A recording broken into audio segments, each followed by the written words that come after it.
The fluorescent lights of Chicago General hummed a low, sterile frequency, casting long, hollow shadows across the linoleum floor. Tuesday, 2:14 a.m. The rhythmic hiss and click of the ventilator served as a cruel metronome, marking the exact pace of a childhood slipping away. Beyond the frost-choked window, the city was a sprawling grid of indifferent amber streetlights buried under a fresh layer of February ice. Arthur Brooks sat perfectly still in the plastic chair beside the hospital bed, his broad shoulders hunched forward, hands clasped so tightly his knuckles shone white beneath his dark skin. The air smelled of sharp antiseptic, bleached cotton, and the faint metallic tang of institutional coffee. In the bed, submerged beneath a tangle of transparent tubes in a faded blue blanket, 6-year-old Thomas looked terrifyingly small. The boy's chest rose and fell with a shallow, mechanical shudder. Doctor Evans stood at the foot of the bed, a clipboard pressed against his chest like a shield. The physician's eyes, framed by wire-rimmed glasses, carried the heavy, practiced exhaustion of a man used to delivering nightmares in the dead of night. The structural integrity of the mitral valve is deteriorating faster than the previous scans indicated. The doctor's voice was a quiet, clinical murmur, designed to contain panic rather than alleviate it. The patching procedure is no longer viable. He needs a full mechanical replacement. The window is closing, Arthur. Arthur didn't blink. His gaze remained locked on the steady, jagged green line of the heart monitor. How long? Dr. Evans shifted his weight, the rubber soles of his shoes squeaking against the polished floor. 8 weeks, 10 at the absolute outside. After that, the heart muscle will sustain irreversible ischemic damage. Total failure becomes inevitable. The words hung in the frigid air, heavy and absolute. 8 weeks, 56 days. A countdown to the end of the only world Arthur had left. He leaned forward, resting his forearms on his thighs, feeling the worn fabric of his work trousers pulled tight against his knees. The surgical cue.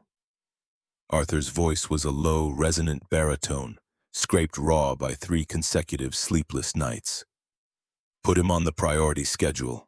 I'll sign whatever promissory notes the billing department requires. It's not just a matter of scheduling. Dr. Evans lowered the clipboard, his expression softening into something uncomfortably close to pity. A full mechanical replacement of this complexity, factoring in the specialized pediatric cardiothoracic team, the post-operative intensive care, the custom synthetic grafts. The administration requires a minimum deposit of $140,000 before they will authorize the operating theater. Your current insurance plan categorized this specific hardware as experimental. They denied the pre-authorization. $140,000. The number did not compute as currency. It was a phantom, an impossible mountain of paper and digits, completely untethered from the reality of a man whose checking account currently held exactly $47.12. Arthur stood up. He was a tall man, 6'2", with the lean, corded muscle of someone who traded physical labor for survival. He walked to the edge of the bed and gently rested his large, calloused hand over his son's frail, sleeping fingers. He thought of Maya. 3 years ago, in a room just down this very hall, he had held his wife's hand as ovarian cancer finally stripped the last breath from her lungs. He had promised her, leaning down to whisper against her fever-dampened forehead, that the boy would be safe, that he would build a fortress around Thomas. I will have the funds. Arthur did not look at the doctor. He kept his eyes on the slow flutter of his son's eyelashes. Set the date for 7 weeks from today. The money will be in the hospital's escrow account. Arthur, please understand the reality of this. Dr. Evans stepped closer, lowering his voice further. There are charitable trusts, state-funded avenues we can explore. Though the wait lists are years long, you work 2 blue-collar jobs. The administration will not hold a surgical block on a promise. Arthur turned, his dark eyes locking onto the physician with a calm, terrifying, absolute certainty. A man's word is the only currency that doesn't depreciate. Schedule the surgery. I will not let my son die in this room. Dr. Evans held the gaze for a long moment, then slowly nodded, making a sharp notation on his chart. 7 weeks. I'll prep the preliminary paperwork, but Arthur, if the deposit isn't cleared 48 hours prior, the board will cancel it. I can't override them. The door clicked shut. Arthur was alone with the rhythmic hiss of the machine. He reached into his coat pocket and pulled out a small, crumpled piece of thick drawing paper. He smoothed it out against the metal bed rail. It was a sketch Thomas had made 2 days ago, rendered in heavy strokes of blue and black crayon. A towering man with wide shoulders holding an umbrella over a smaller stick figure, shielding it from a storm of jagged scribbles. Thomas stirred, a tiny cough rattling deep in his chest. His eyelids fluttered open, dark brown and heavy with residual sedatives. The boy's lips were tinted a faint, alarming shade of blue. "Hey, buddy." Arthur quickly folded the paper away, forcing a warm, steady smile onto his face. He brushed a damp curl of hair from the boy's forehead. "You're awake. The machines are doing their job." Thomas swallowed hard, his throat dry. "It hurts to breathe, Dad. Feels like rocks." "I know, Tommy. The rocks are just heavy right now, but we're going to get them out. The doctors have a plan." Arthur poured a tiny measure of water into a plastic cup, guiding the ridged straw to his son's lips. "You just focus on drawing. Focus on resting." "Did you go to work?" The boy's voice was a fragile whisper. "I'm heading there soon." Arthur adjusted the blankets, ensuring the sensor wires weren't pinching the boy's skin. "Mr. Robert is going to come sit with you this afternoon. He's bringing the cherry pie you like." Thomas managed a weak, gap-toothed smile. "Tell him no crust, just the red stuff." "No crust, just the red stuff. Deal." Arthur leaned down, pressing a kiss against the crown of his son's head. "I love you, Thomas. More than the sun." "More than the sun," the boy echoed, his eyes already drifting shut again as the medication pulled him back into the dark. Arthur waited until the breathing stabilized into a deep rhythm. He checked the monitors, memorizing the blood oxygen levels, the heart rate, the fluid drip intervals. He had become a ghost student of pediatric cardiology, absorbing every terrifying metric. He grabbed his heavy canvas work jacket from the chair. He had $140,000 to find, and the clock had already started bleeding time. The blast of Chicago winter hit him like a physical blow as he pushed through the hospital's revolving glass doors. The wind howled off Lake Michigan, carrying shards of sleet that stung his cheeks. It was 4:15 a.m. The city was a desolate expanse of concrete and freezing shadows. He walked 4 blocks to the elevated train station, his boots crunching through the salted slush. 3 years ago, Arthur Brooks would have been stepping into a heated town car. Before the cancer, before the medical bills consumed their savings, their mortgage, and his career. He had been a senior risk analyst for a mid-tier financial firm on the Loop. He wore bespoke suits, dissected market volatility algorithms, and predicted corporate collapse with terrifying accuracy. But the firm demanded 80-hour weeks, constant travel, and absolute devotion. When Maya got sick and the brutal reality of hospice care collided with a toddler who didn't understand why his mother couldn't hold him, Arthur made the only choice a father could. He requested a leave of absence. The firm refused. He resigned. By the time the funeral was over, the medical debt had devoured his professional reputation. Gap years on a resume were unforgivable in high finance. He needed jobs with absolute flexibility, shifts he could drop at a moment's notice when Thomas spiked a fever or his lungs filled with fluid. So the brilliant analytical mind that once projected quarterly yields for Fortune 500 companies was now applied to the complex electrical grids of commercial boilers and the precise choreography of high-end restaurant service. The L train rattled along the frozen tracks, a hollow metal tube cutting through the pre-dawn darkness. Arthur sat in the corner, a small, cracked notebook resting on his knee. He chewed the end of a cheap ballpoint pen, his mind building a ruthless financial model. He currently made $24 an hour as a freelance commercial maintenance technician. He averaged 30 hours a week there. That was $720. His morning shifts at the Oak Room, an ultra-exclusive dining room in the financial district, brought in roughly $500 a week in tips and base pay. $1,200 a week, $4,800 a month. Rent was $1,400. Oxygen tanks, Thomas's daily beta blockers, and specialized nutrition shakes drained another $1,500. Electricity, transit, and basic groceries took the rest. The margin of error was zero. To generate $140,000 in 7 weeks required a weekly yield of $20,000. The math was impossible. It defied every law of economics he had ever studied. But Arthur closed the notebook and shoved it into his pocket. He did not have the luxury of acknowledging the impossible. At 5:30 a.m., Arthur pushed open the heavy steel service doors of the towering glass and steel monolith on Wacker Drive. The basement level was a labyrinth of exposed pipes, roaring ventilation shafts, and the heavy smell of ozone and industrial grease. This was his first shift. Mike, the head building engineer, a burly man with a permanent scowl and grease-stained overalls, was kicking the side of a massive central HVAC control unit when Arthur walked in. Sparks hissed from a blown junction box. "Whole eastern quadrant is frozen out," Mike barked, not bothering to look up. "The corporate suits on floor 40 are going to have my head if the heat isn't pumping by 8.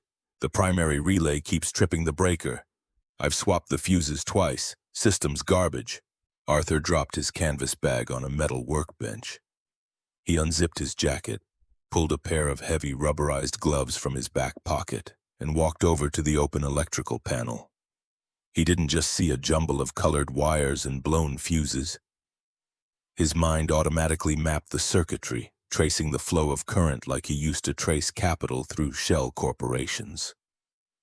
"You're treating the symptom, Mike, not the cause," Arthur said quietly, pulling a multimeter from his belt. He touched the prongs to the secondary capacitor. The needle barely twitched. "The relay is tripping because the variable frequency drive on the intake fan is failing. It's drawing triple the amperage to push the frozen air. You swap the fuse, it's just going to blow again to protect the main board." Mike wiped sweat from his forehead, leaving a smear of black grease. "So we bypass the drive?" "No, you bypass the drive. You risk a catastrophic surge to the rooftop chillers. That's a $100,000 mistake." Arthur reached deep into the tangled wiring, his fingers moving with surgical precision. He disconnected the failing drive, rerouting the power supply through a redundant parallel circuit designed for emergency overload. "I'm bridging the load to the secondary loop. It'll run at 80% capacity, enough to heat floor 40, but it'll buy you the 3 days you need to order a replacement drive." Arthur tightened the final terminal screw, stepped back, and flipped the massive industrial breaker. The machinery groaned, a deep, resonant hum vibrating through the concrete floor.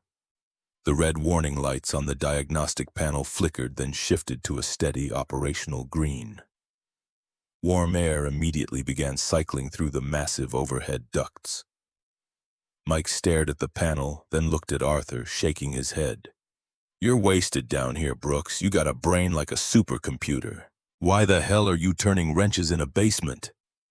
"Wrenches pay hourly, Mike, and they don't ask for a weekend retreat." Arthur wiped his hands on a rag, already moving toward the employee showers. "Clock me in for the full 3 hours. I need to be uptown by 8. By 7:45 a.m., the grease-stained maintenance worker had vanished. In his place stood a man of immaculate composure, dressed in the crisp, heavily starched white shirt, black vest, and tailored trousers required by the Oak Room. The restaurant was a cathedral of wealth. Floor-to-ceiling windows offered a sweeping panoramic view of the Chicago River. The tables were draped in heavy linen, set with imported crystal and polished silver. This was where the city's apex predators, CEOs, hedge fund managers, political brokers, came to consume truffles and dictate the local economy over breakfast. Arthur stood at his assigned station near the private alcoves. His posture was military straight, his expression a carefully constructed mask of professional invisibility. He knew the rules of this room perfectly. Do not speak unless addressed. Anticipate the need before it is voiced. Become part of the architecture. At exactly 8 a.m., the heavy mahogany doors opened and the atmospheric pressure in the room seemed to subtly shift. Claire Kensington walked in. She was 38, the newly appointed chief executive officer of Kensington Enterprises, a massive commercial real estate conglomerate she had inherited after a vicious boardroom war following her father's stroke. She wore a tailored slate gray suit that armored her slender frame perfectly. Her dark hair was pulled back into a severe, unforgiving twist, but it was her eyes that commanded the space.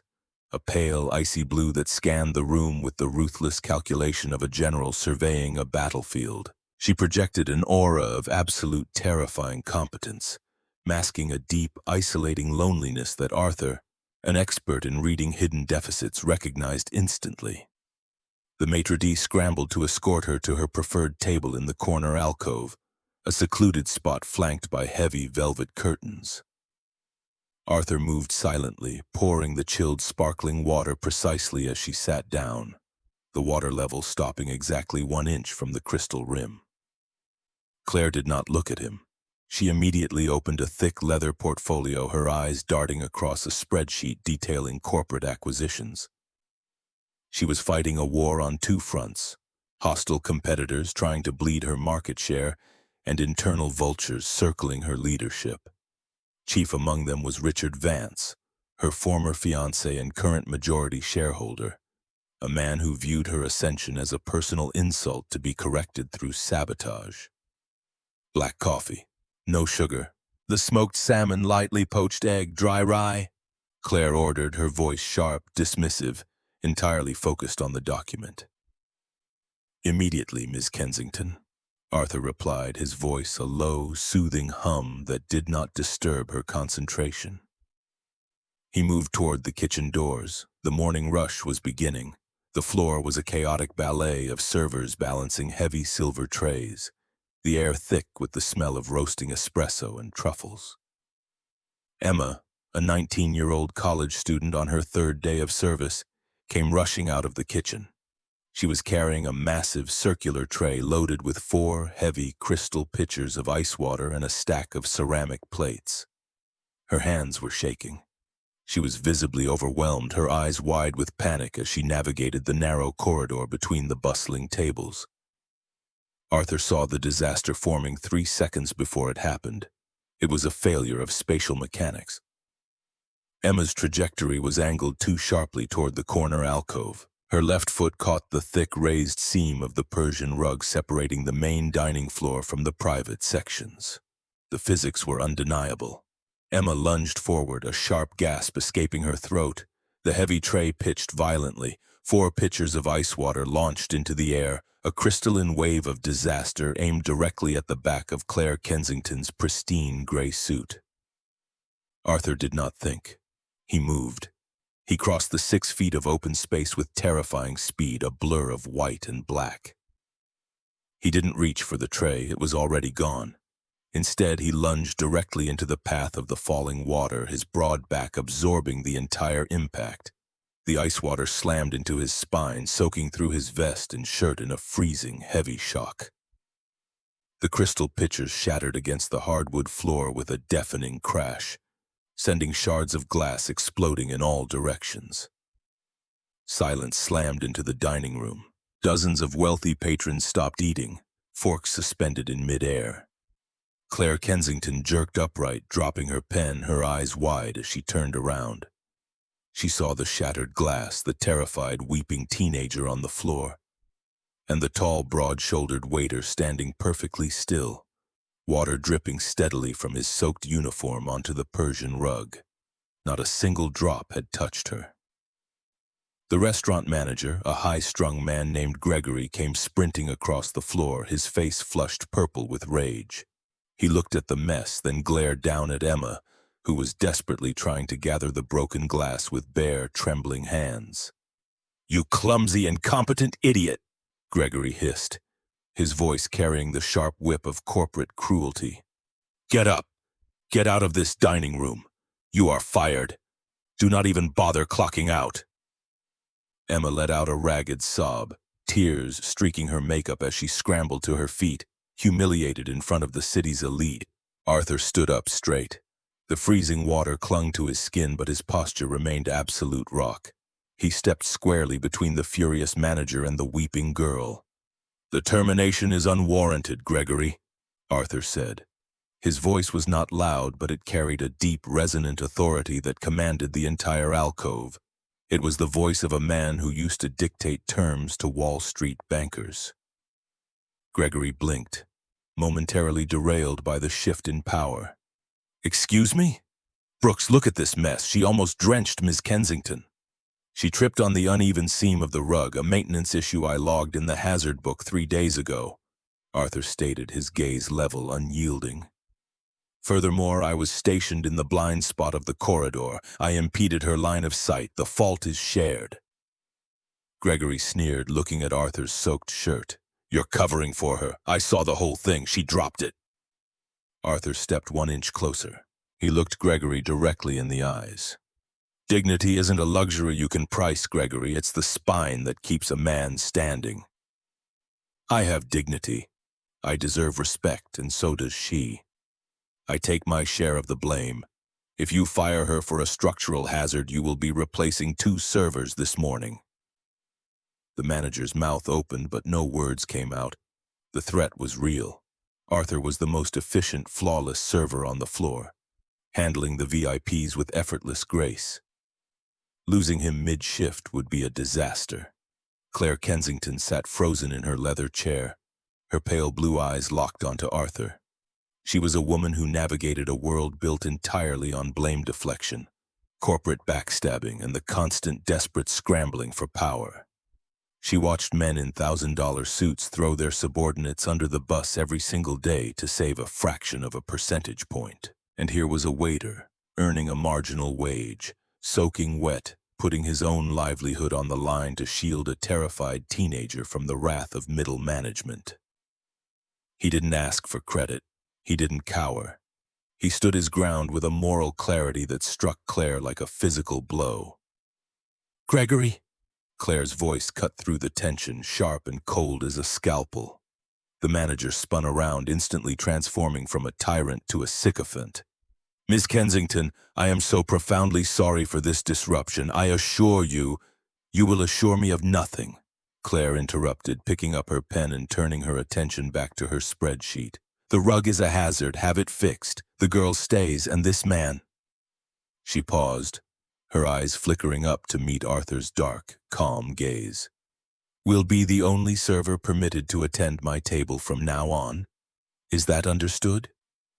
Gregory swallowed hard, his Adam's apple bobbing. "Implicitly, Miss Kensington, right away." He gestured frantically to a busboy to clean the glass, then scurried away, dragging a stunned, weeping Emma toward the kitchen. Arthur remained by the table. "I apologize for the disturbance, Ms. Kensington. I will have a replacement shirt from my locker and return with your coffee in precisely 3 minutes. Take your time, Mr. Brooks. Arthur Brooks, ma'am. Take your time, Mr. Brooks. I am not in a rush today." When Arthur returned, dressed in a dry uniform, Claire ate in total silence. She did not look up from her paperwork, but the frantic, defensive energy that usually surrounded her seemed marginally subdued. When she finally stood to leave, snapping her portfolio shut, she did not wait for the check. Arthur approached the table to clear the pristine silver. Tucked beneath the edge of the empty coffee cup, folded with deliberate precision, was a stack of 5 crisp, uncirculated $100 bills. $500 for a $30 breakfast. Arthur stared at the green paper. The oxygen tanks, the copays, the specialized nutrition shakes. It was a drop of water in the vast, burning desert of the $140,000 he needed, but it was survival for the weak. He closed his eyes, exhaling a long, shuddering breath. the image of Thomas's pale face flashing behind his eyelids. The pattern established itself with an unsettling rhythm. Every morning at 8, Claire Kensington arrived at the Oak Room. She demanded Arthur's section. She ordered the same black coffee, the same smoked salmon. She rarely spoke, burying herself in corporate warfare, analyzing hostile takeover bids orchestrated by Richard Vance, and every morning when she left, a neatly folded stack of $500 remained beneath her cup. By the end of the second week, Arthur had managed to bank $4,000. It was a terrifyingly slow accumulation, but the paralyzing grip of immediate poverty had slightly loosened. He could afford the premium pediatric beta blockers without skipping his own meals. Thursday morning of the third week brought a subtle shift in the atmospheric pressure. The city was locked in a brutal deep freeze. The restaurant windows were frosted at the edges. Claire arrived 10 minutes late, an anomaly that signaled chaos in her rigid world. The armored perfection of her slate-gray suit was intact, but the dark circles under her pale blue eyes betrayed a profound exhaustion. Arthur poured the black coffee. He noticed the slight tremor in her fingers as she reached for the cup. "The hostile bid is advancing," Claire murmured, speaking to the steam rising from the porcelain. It was the first time she had spoken a sentence unrelated to her order. It was a breach of the unspoken contract, a momentary slipping of the mask. Arthur paused, the silver carafe hovering an inch above the table. He recognized the tone.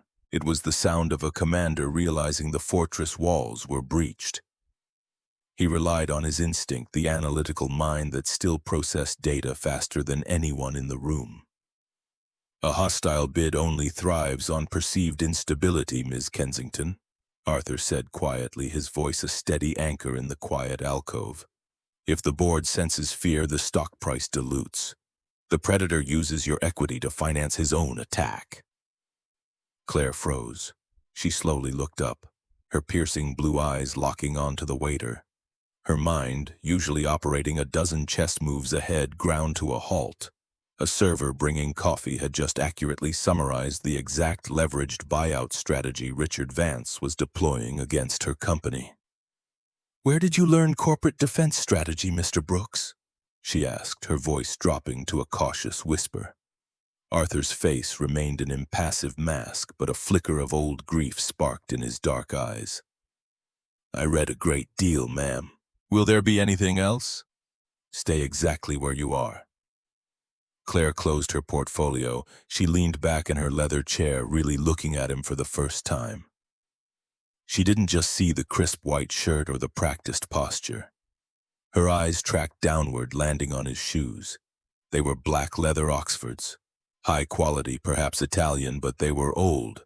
The leather was deeply creased across the vamp, the soles restitched, the heels worn down at a slight angle. But they were polished to a mirror shine, meticulously buffed until the scuffs disappeared into a deep, reflective black.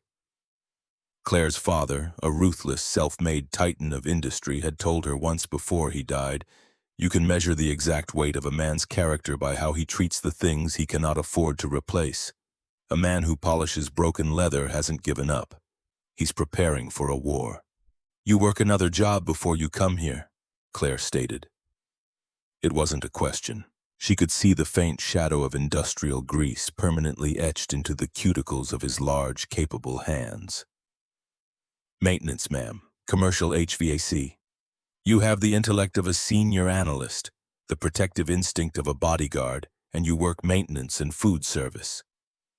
Claire folded her hands on the table. "Why?" Arthur thought of Thomas.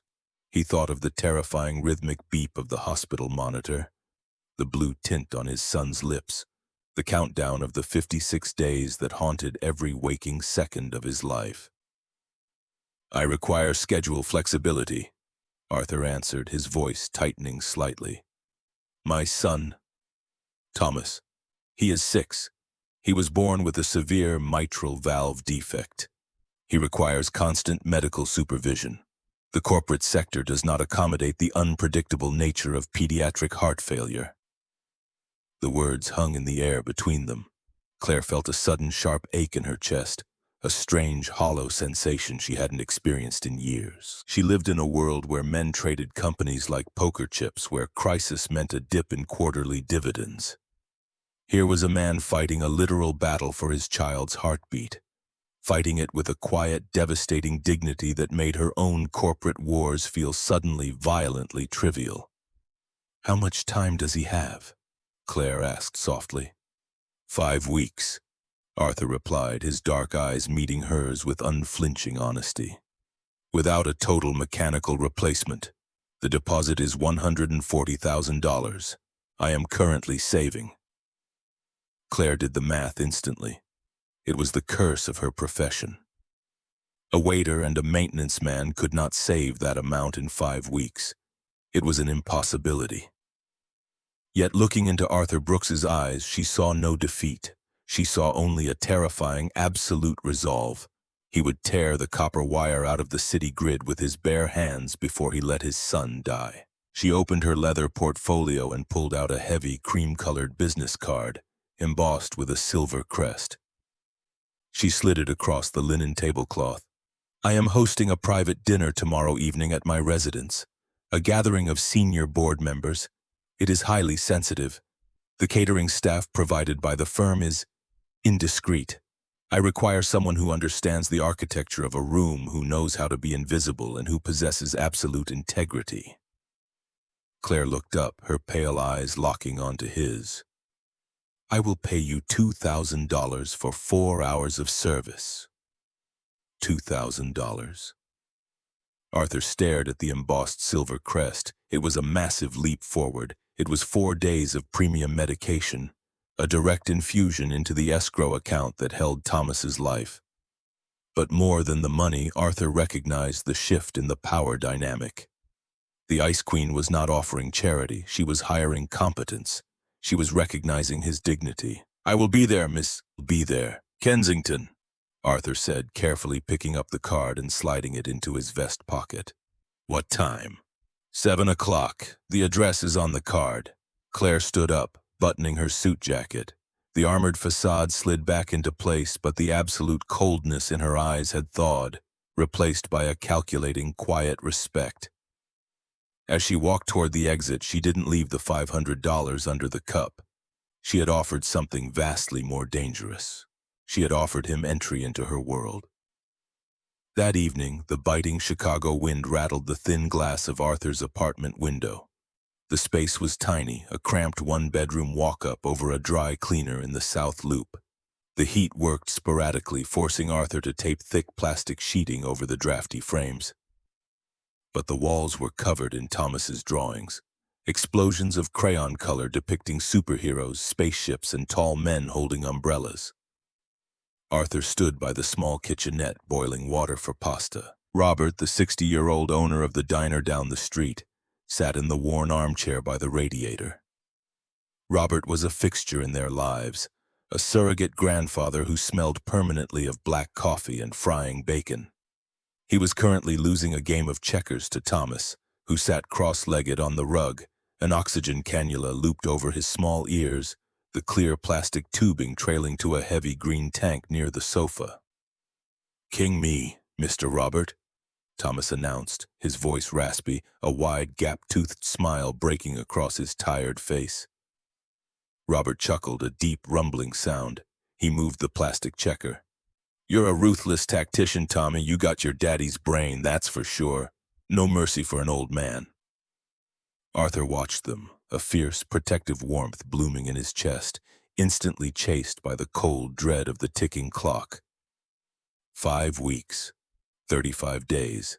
The margin was so narrow he felt he was walking a tightrope over a black abyss, balancing his son on his shoulders. "I have a private catering job tomorrow night," Arthur said, pouring the boiling water into a strainer. Steam plumed into the cold air. "It pays well, really well.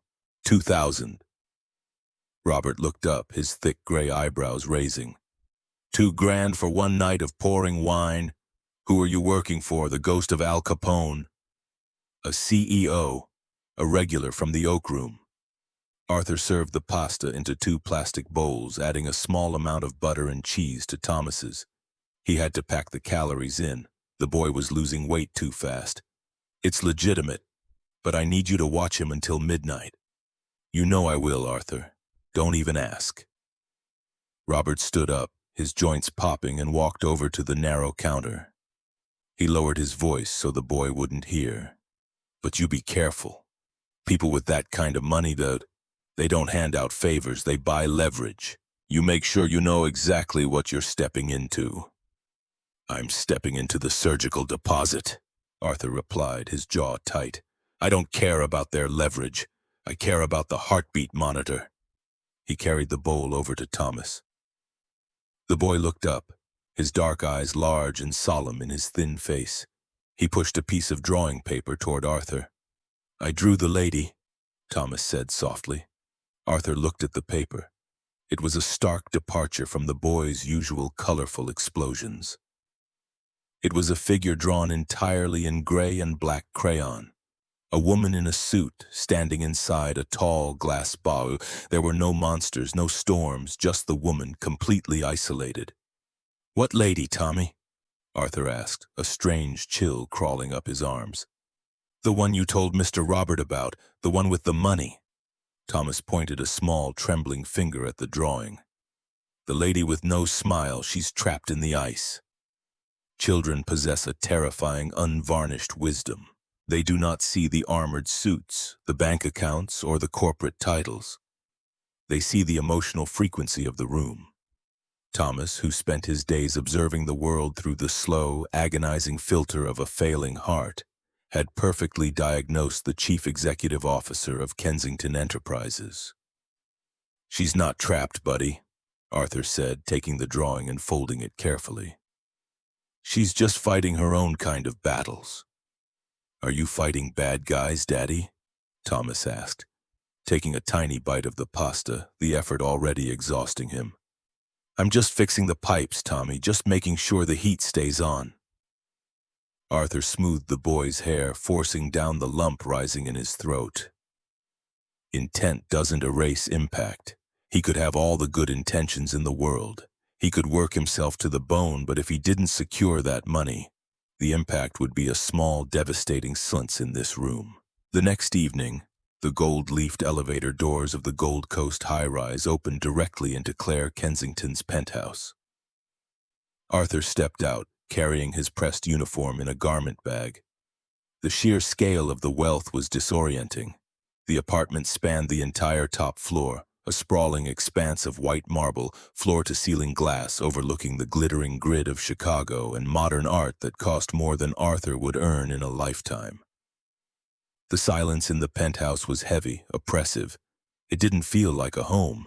It felt like a museum waiting for a curator.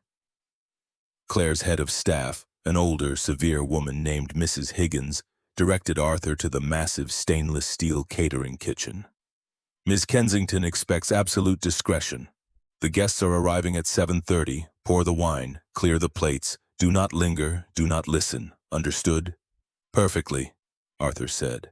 He changed into his uniform, the familiar crisp white shirt and black vest acting as his own form of armor. He checked his reflection in the polished steel of the refrigerator door. The honorable everyman. He had dignity. He had purpose. The ticking clock in his head flashed. 34 days. At 7:30 p.m., the guests arrived. There were 6 of them, older men in bespoke suits radiating the casual, dangerous arrogance of extreme wealth. They were the senior board members of Kensington Enterprises. The atmosphere in the massive dining room was immediately toxic. It was a thinly veiled interrogation disguised as a dinner party. Claire sat at the head of the long mahogany table wearing a dark navy dress that looked like a military tunic. She was entirely surrounded by enemies. Arthur moved around the table with spectral santu, pouring a vintage Bordeaux into crystal glasses. His movements were fluid, precise, completely invisible, but his mind, the hyper-vigilant analytical engine he thought he had buried, was wide awake. He listened. He couldn't help it. The quarterly projections are weak, Claire, A heavy-set man with silver hair drawled, swirling his wine. Richard believes the logistics division is bleeding capital. He's proposing a total liquidation of the Midwest assets, and frankly, the board is inclined to agree with him. Richard Vance. The name hung in the air like poison gas. The ex-fiancé. The predator. Richard is using outdated metrics to justify a fire sale that will only benefit his private equity partners, Claire countered. Her voice calm, icy, but Arthur could see the white-knuckle grip she had on her linen napkin under the table. The logistics division is currently absorbing the upfront costs of automated integration. The yield curve will invert in 6 months. 6 months is an eternity in this market, another board member sneered. Richard has the votes, Claire. He's calling for an emergency session next week. If you can't present a bulletproof counterstructure, the board will strip your executive authority. They were going to execute her. Arthur recognized the strategy instantly. It was a classic corporate siege. Starve the executive of support, manipulate the data to create panic, and install a puppet. Richard Vance wasn't just trying to take her company. He was trying to humiliate her, to dismantle her legacy piece by piece. Arthur moved to the sideboard to retrieve the main course, a tray of roasted lamb. As he stood there, his eyes fell upon a thick, leather-bound dossier resting on the marble counter. It was marked Confidential, Vance Logistics Proposal. It was the document the board was using to hang her.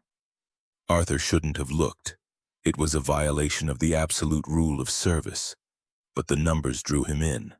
His eyes scanned the open page, processing the columns of data, the projected depreciation, the asset valuations. A cold shock of adrenaline hit his system. The math was a lie. It was brilliantly disguised, buried under layers of complex amortization schedules. But the core foundation was rotten. Richard Vance was artificially inflating the projected losses by double-counting the depreciation of the physical fleet, while simultaneously writing off the software integration as a sunk cost. It was phantom debt. He was creating a fake crisis to steal the company. Arthur picked up the heavy silver tray of lamb. He walked back into the dining room. The argument had escalated, the board members openly aggressive now, sensing blood in the water. Claire's armor was holding, but the cracks were showing. Her breathing was shallow, her pale eyes darting between the men, searching for an angle, a defense. Arthur approached her left side to serve the meat. He leaned in, the silver tongs perfectly steady. He didn't look at her. He kept his eyes on the plate. His voice was a whisper, pitched perfectly beneath the hum of the room, meant only for her ear. Page 42 of the Vance proposal. Arthur breathed, sliding the lamb onto her porcelain plate. He's double-counting the fleet depreciation against the software capital. It's phantom debt. Run a cross-reference on the Schedule C tax filings. The loss is fictional. Claire stiffened. The shift in her posture was microscopic, but Arthur felt it. For a fraction of a second, her mask completely shattered. Shock, confusion, and then a blinding, razor-sharp realization flooded her pale eyes. She didn't look at him. She couldn't. She smoothly picked up her silver fork, her hand trembling just slightly. "Gentlemen," Claire said, her voice suddenly echoing with a terrifying absolute authority that silenced the room. She looked down the length of the table, the Ice Queen fully resurrected, armed with a lethal weapon. "If Richard wishes to call an emergency session, let him. But I suggest you all review page 42 of his proposal and cross-reference it with our Schedule C filings. Because if you vote to liquidate based on fraudulent depreciation models, the SEC will not be investigating me. They will be investigating you." The silence in the room was absolute, deafening. The silver-haired man choked on his wine. The arrogance evaporated, replaced by the sudden cold sweat of men who realized they were holding a live grenade. Arthur stepped back into the shadows of the room, his face an impassive mask, his hands clasped behind his back. The honorable everyman, he had done his job, he had served the food. At 11:30 p.m., the penthouse was empty of guests. The board members had fled, terrified of the SEC implication. The vast apartment was quiet once again. Arthur stood in the kitchen, folding his apron, preparing to leave. Mrs. Higgins had already handed him the thick envelope containing $2,000 in cash. He was calculating the deposit, planning the exact route to the bank in the morning. "Mr. Brooks," Arthur turned. Claire Kensington stood in the doorway of the kitchen. The armored suit was gone. She wore a simple cashmere sweater and dark trousers. The severe twist in her hair had loosened, dark strands falling around her face. She looked exhausted, vulnerable, and intensely curious. She held the Vance dossier in her hands. "I verified the numbers," Claire said softly, stepping into the sterile light of the kitchen. "You were right. It was brilliantly hidden. My own forensic accountants missed it. I missed it. People see what they are primed to expect, Ms. Kensington. They expected a crisis, so they accepted the math that proved it." Arthur picked up his canvas jacket. "I am glad I could be of assistance." "Who are you?" Claire asked, closing the distance between them. The distance between the billionaire CEO and the blue-collar maintenance worker evaporated in the heavy silence. "You don't just read a great deal. You analyzed a highly complex, fraudulent financial structure in 30 seconds while serving lamb. Who are you, Arthur?" Arthur looked at her. He saw the lady trapped in the ice, desperate for an ally. He thought of the 34 days remaining on the clock. "My name is Arthur Brooks. I am a father. 3 years ago, I was a senior risk analyst at Sterling & Cross. Now, I fix boilers and serve breakfast because my son's heart is failing and my dignity is the only thing the medical debt hasn't consumed." He zipped his jacket. "Good night, Ms. Kensington." "Wait." Claire stepped directly into his path. Her pale blue eyes were burning with an intensity he had never seen before. "Richard Vance is not just trying to take my company. I believe he is using the corporate structure to launder capital through offshore shell entities. He is a predator, and he is going to destroy everything my family built to cover his tracks." Arthur stood perfectly still. The danger in the room spiked. "I cannot fight him alone anymore," Claire said, her voice dropping to a desperate whisper. "My internal team is compromised. The board is bought. I need an analyst, someone completely off the grid, someone he would never suspect who understands how to trace phantom capital." She looked at the heavy canvas jacket, the worn, polished shoes. "I need a ghost, Arthur." Claire took a deep breath. "You continue your morning shifts at the restaurant. It maintains the cover. But at night, you work for me. You trace Richard's money. You find the structural flaw in his laundering operation. You give me the weapon to destroy him." Arthur felt the weight of the proposal settling over his shoulders. It was dangerous. Richard Vance was a man who played with millions, a man who crushed lives without a second thought. Stepping into this war was stepping into the crosshairs of a leviathan. "And my compensation?" Arthur asked, his voice low, steady. Claire did not blink. $140,000, deposited directly into the hospital's surgical escrow account the moment you find the proof I need. The number echoed in the vast, empty kitchen. 140,000, the exact price of a heartbeat. The mountain had just collapsed into a staircase. Arthur thought of Thomas, sleeping under the plastic oxygen tubes. He thought of the promise he made to Maya in the dark hospital room. Courage has a cost, but cowardice costs everything. Arthur extended his large, calloused hand. "I require access to the primary server ledgers," Arthur said, his voice cold, analytical. The risk analyst fully resurrected from the ashes of grief. "And I require it by tomorrow night." Claire looked at his hand, then reached out, her pale, slender fingers gripping his calloused palm. The deal was struck in the shadows. "You'll have it," she said. Arthur turned and walked out of the penthouse, the heavy envelope of cash in his pocket. The Chicago wind outside was brutal, screaming between the skyscrapers. But for the first time in 3 years, Arthur Brooks did not feel the cold. The war had begun, the clock was ticking, and the honorable everyman was finally armed.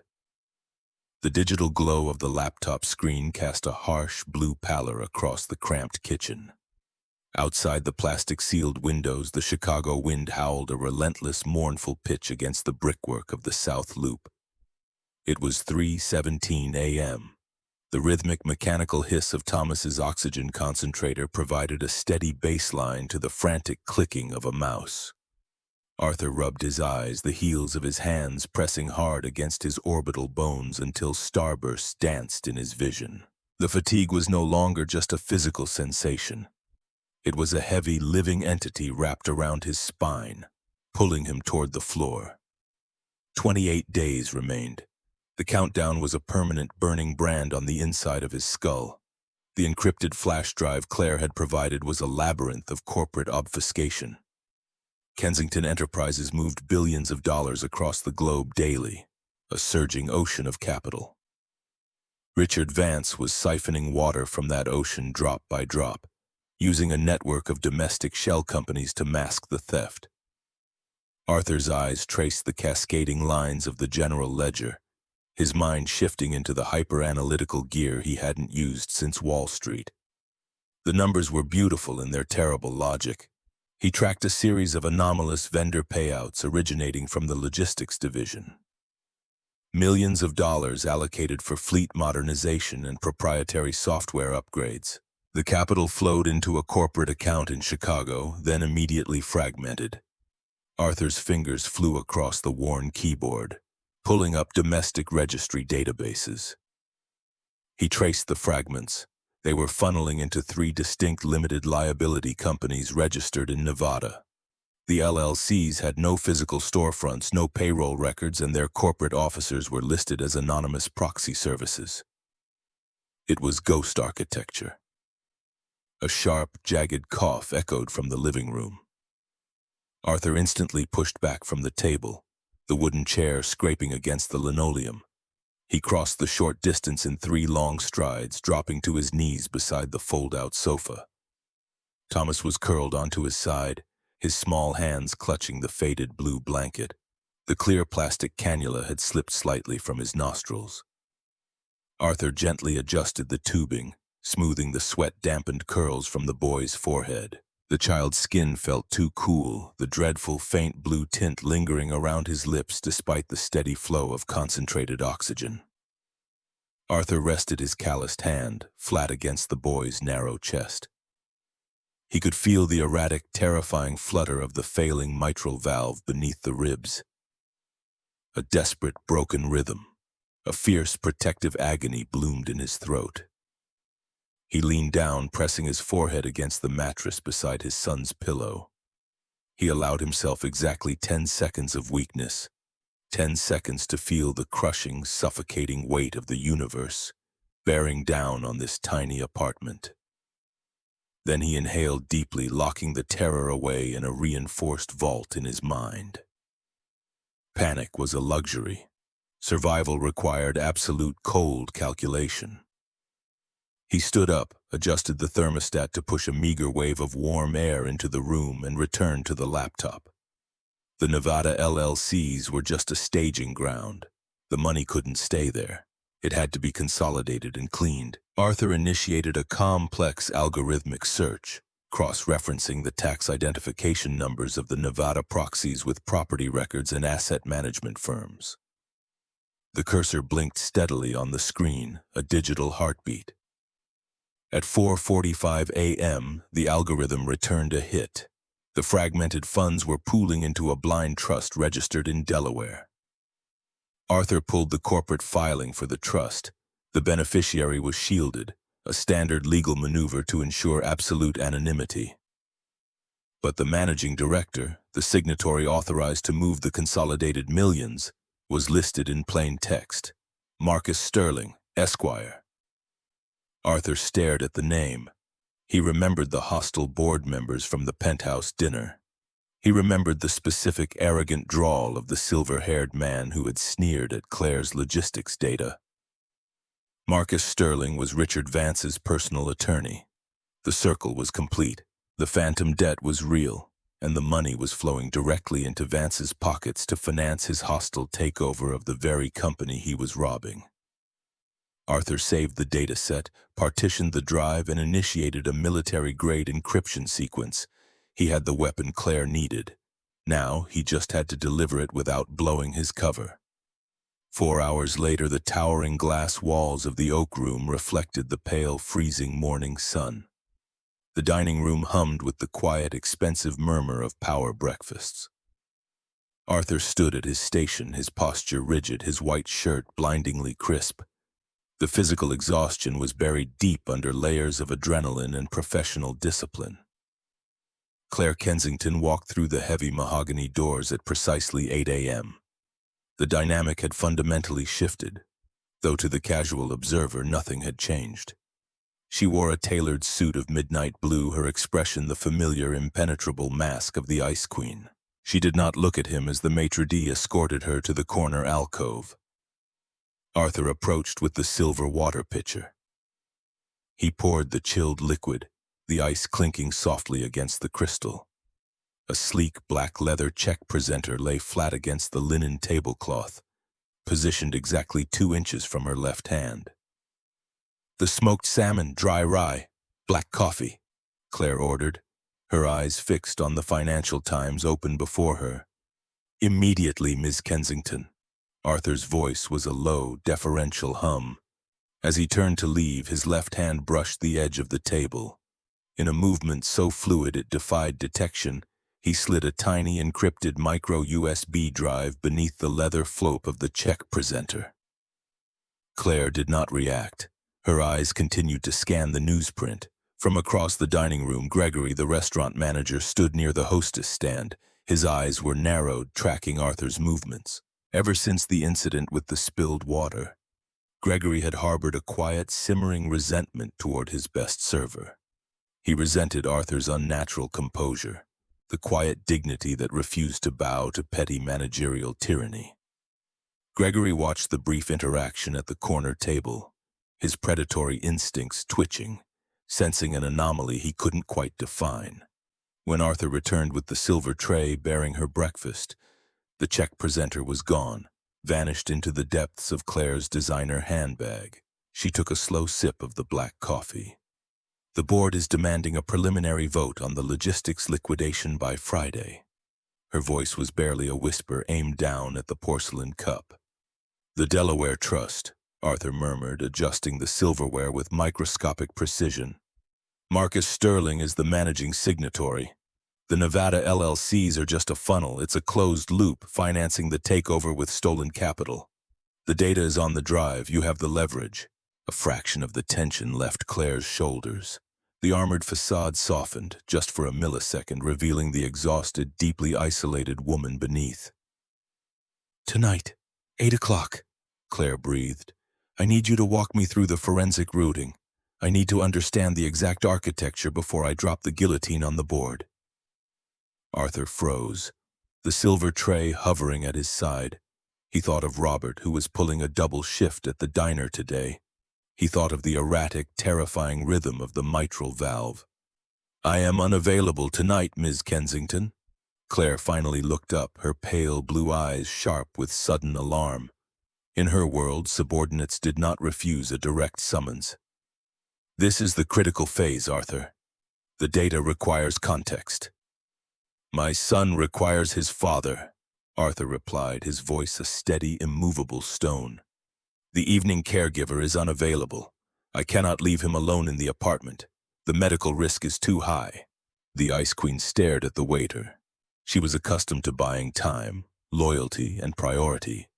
She opened her mouth, ready to offer a staggering sum of money for 5 hours of his evening. But the words died in her throat. She looked at his polished, worn shoes. She remembered the fierce, protective authority in his voice when he shielded the young waitress. He was not negotiating. He was stating an absolute law of his universe. "I will send a secure courier for any supplemental documents," Claire said smoothly, instantly adjusting her strategy. She picked up her fork, returning her gaze to the newspaper. Arthur bowed his head slightly and retreated to his station.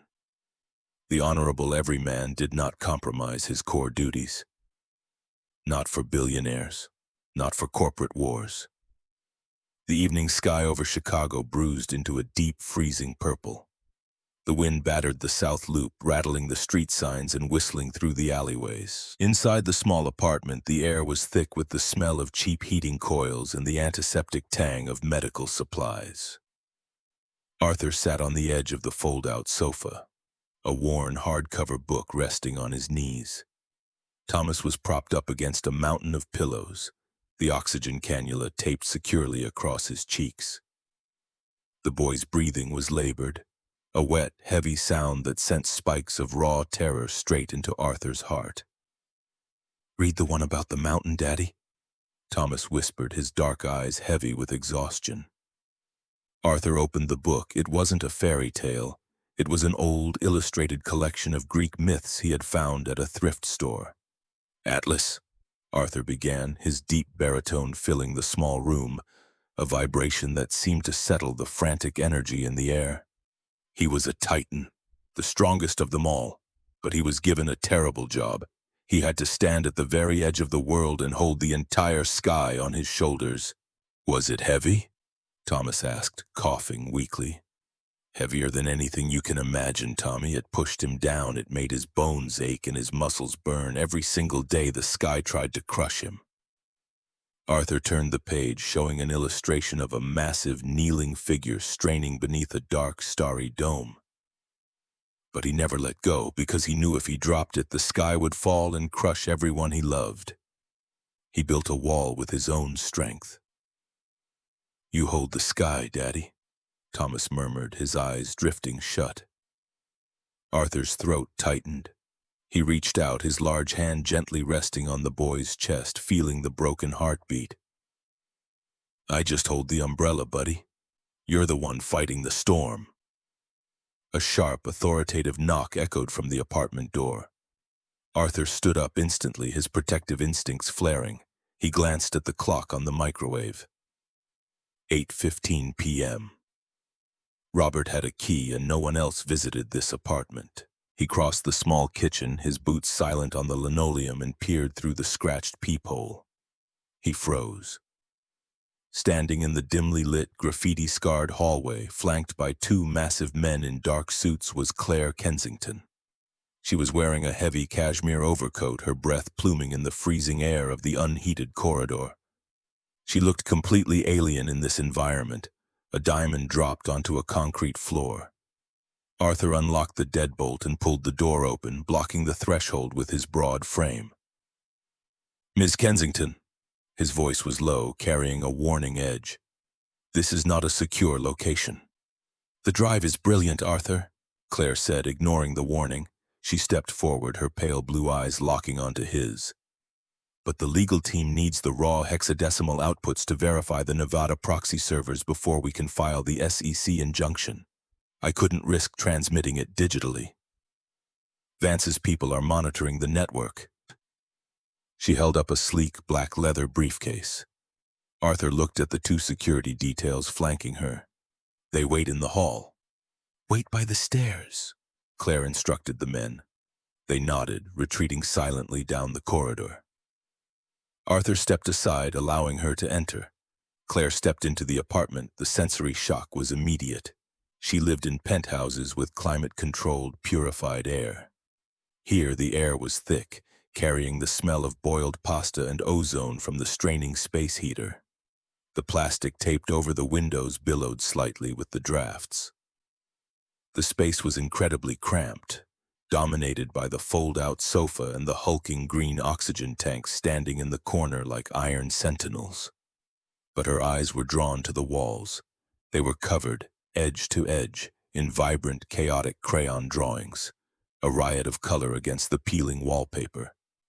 Arthur quickly closed the door, throwing the deadbolt. He moved to the small kitchenette table, clearing away a stack of medical bills to make room for her briefcase. "You should not have come here," Arthur said, his voice a harsh whisper. He was acutely aware of the danger her presence brought into his sanctuary. "If Vance is monitoring your network, he could be tracking your physical movements." "My security swept the vehicles. We are clean." Claire set the briefcase down, her professional armor firmly in place. "I need the outputs, Arthur. The board vote is scheduled for... Her voice trailed off. She had turned toward the living room area. Thomas was awake. The 6-year-old was sitting up slightly, the oxygen tubes trailing from his face, his dark, solemn eyes fixed entirely on the billionaire CEO standing in his living room. The Ice Queen froze. She had read the dossier her people compiled on Arthur Brooks. She knew the sterile, clinical facts of the boy's medical condition. But seeing the reality of it, the terrifying fragility of the child, the massive humming machinery keeping him alive in this freezing room, shattered the polished glass of her corporate detachment. "Hello?" Thomas rasped, his voice small but completely unafraid. Claire swallowed hard. The corporate titan capable of dismantling rival empires with a single phone call suddenly found herself entirely unsure of what to do with her hands. She took a slow, hesitant step forward. "Hello," Claire replied, her voice softer than Arthur had ever heard it. Thomas reached under his pillow. His small hand emerged holding a piece of heavy drawing paper. He extended it toward her. Arthur moved quickly, intending to intercept to protect the boundary between his world and hers. But Claire raised a hand, stopping him. She stepped to the edge of the sofa and gently took the paper from the boy's trembling fingers. She looked at the drawing. It was the sketch Thomas had made days ago. The woman in the gray suit standing utterly alone inside a tall, transparent bot, the lady with no smile trapped in the ice. Claire stared at the crude crayon lines. It was a mirror held up to her soul, reflecting a devastating absolute truth.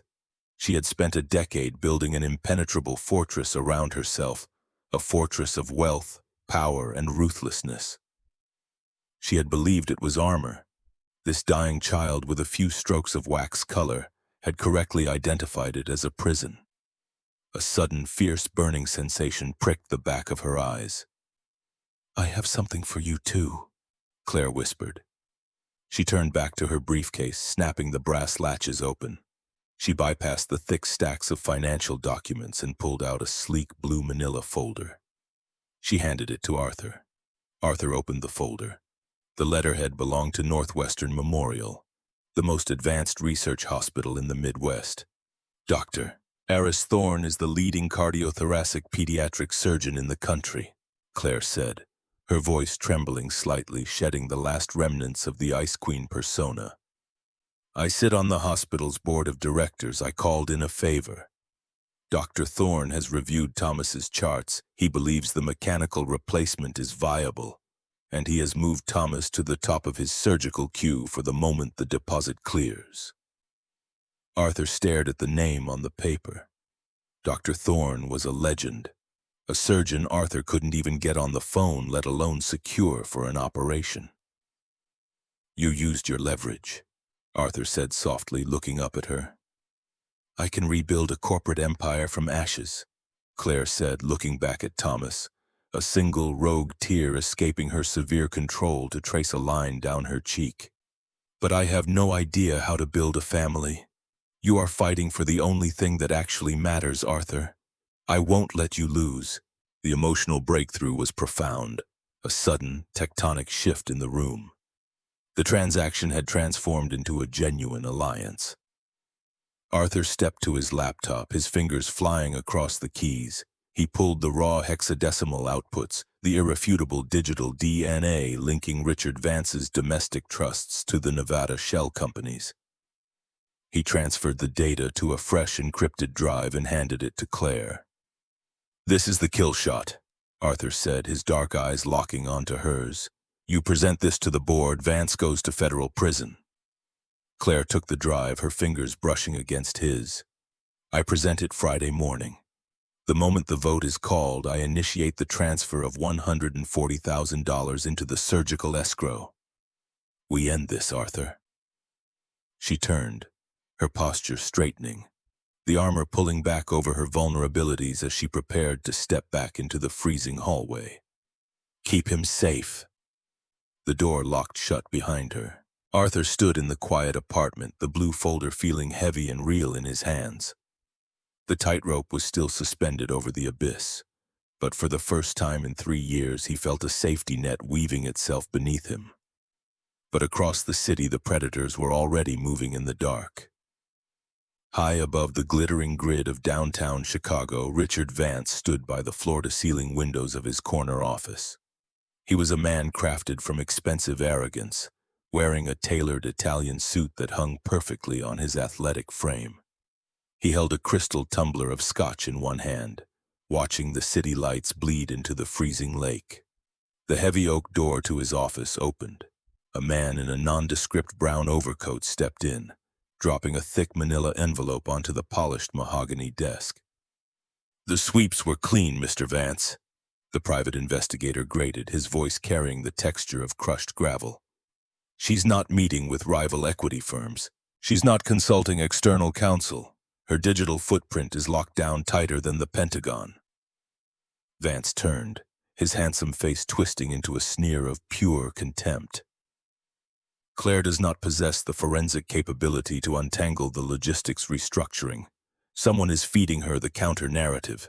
I want to know who is in the shadows." "There is no one in the shadows," the PI said, tapping the heavy envelope. "But there is someone in the kitchen." Vance set the scotch down, his eyes narrowing. He walked to the desk and ripped open the envelope. A dozen high-resolution photographs spilled across the polished wood. The first photograph was taken through the window of the oak room. It showed Claire Kensington sitting at the corner table. Standing incredibly close to her, leaning in with an intimacy that defied the standard server-patron dynamic, was a tall, broad-shouldered black man in a waiter's uniform. The second photograph was a long lens shot taken just hours ago. It showed Claire's armored SUV parked illegally on a desolate street in the South Loop. The third photograph was the kill shot. It showed Claire standing in the dimly lit hallway of a rundown apartment building, looking up at the same tall waiter. Her expression completely stripped of its usual icy control. The look on her face was raw, desperate, and deeply vulnerable. Vance stared at the photographs, his mind racing. He didn't see a corporate whistleblower. He didn't see an alliance of survival. He saw a weapon of mass destruction. In the ruthless, misogynistic theater of corporate power, a female CEO was always under a microscope. Her competence was constantly questioned, her decisions endlessly scrutinized. Vance knew exactly how to destroy her. Not with data, with a narrative. "Who is he?" Vance demanded, his voice dropping to a dangerous whisper. "Arthur Brooks," the PI replied, reading from a small notebook. "Former risk analyst, washed out 3 years ago when his wife died. Massive medical debt. Currently working 2 blue-collar jobs to keep his kid alive. The kid has a heart defect." Vance threw his head back and laughed, a cold, sharp sound that echoed in the cavernous office. It was too perfect. It was a masterpiece of vulnerability. "She is stressed," Vance murmured, a malicious smile spreading across his face. "The pressure of the CEO position is crushing her. She feels isolated. And then this tragic, handsome grifter serving her coffee realizes she's a lonely billionaire. He targets her. He feeds her a sob story about a dying child. He manipulates her emotionally, perhaps romantically, extorting her for capital. The Ice Queen completely compromised by a waiter." "You want me to leak it to the financial press?" the PI asked. "No," Vance said, sweeping the photos back into the envelope. "The financial press will demand proof of extortion. Take this to the tabloids, the digital gossip feeds. Give them the pictures. Let the internet write the story for us. By the time the board convenes on Friday, Claire Kensington will be a laughingstock, entirely unfit for executive leadership. I won't even need a vote to remove her." The trap snapped shut in the dark. Tuesday morning broke with a deceptive, brilliant sunshine over Chicago. The sky was a hard crystalline blue. Arthur stood in the cramped bathroom, shaving with a cheap disposable razor, the hot water already running cold. 23 days. His phone, resting on the cracked porcelain sink, began to vibrate. Arthur ignored it, dragging the razor carefully across his jaw. The phone stopped. 5 seconds later, it started vibrating again. a relentless, frantic buzzing. He wiped his face with a towel and picked up the device. The screen was a chaotic cascade of notifications. Missed calls from unknown numbers, text messages from Robert consisting only of exclamation points, alerts from the local news aggregator app he kept installed for weather updates. Arthur tapped the screen. His blood turned to absolute ice. It was the front page of a massive digital tabloid network. The headline dominated the screen in brutal, screaming red text: Ice Queen's Kitchen Romance. Kensington CEO manipulated by grifter waiter. Beneath the headline was the high-resolution photograph of him leaning closely toward Claire at the Oak Room table. Swiping down revealed the photograph of Claire outside his apartment door, looking desperately vulnerable. The text was a masterpiece of character assassination. It painted Arthur as a calculating predator, a man who used a fabricated sob story about a sick child to sink his claws into the lonely, desperate billionaire. It detailed his suspicious presence at her private penthouse dinner. It questioned Claire's mental stability and her fitness to run a multi-billion-dollar empire while under the hypnotic influence of a blue-collar worker. The narrative played beautifully on the darkest prejudices of society.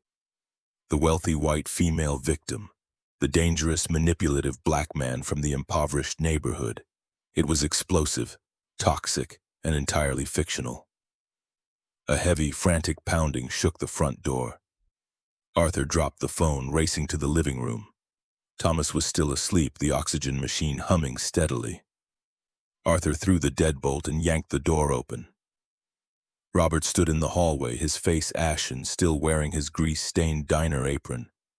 He was holding a crumpled copy of the physical morning paper. The same photos, the same headline. "Arthur," Robert breathed, his chest heaving. "They're outside, the press. They found the building. There's a dozen vans out there."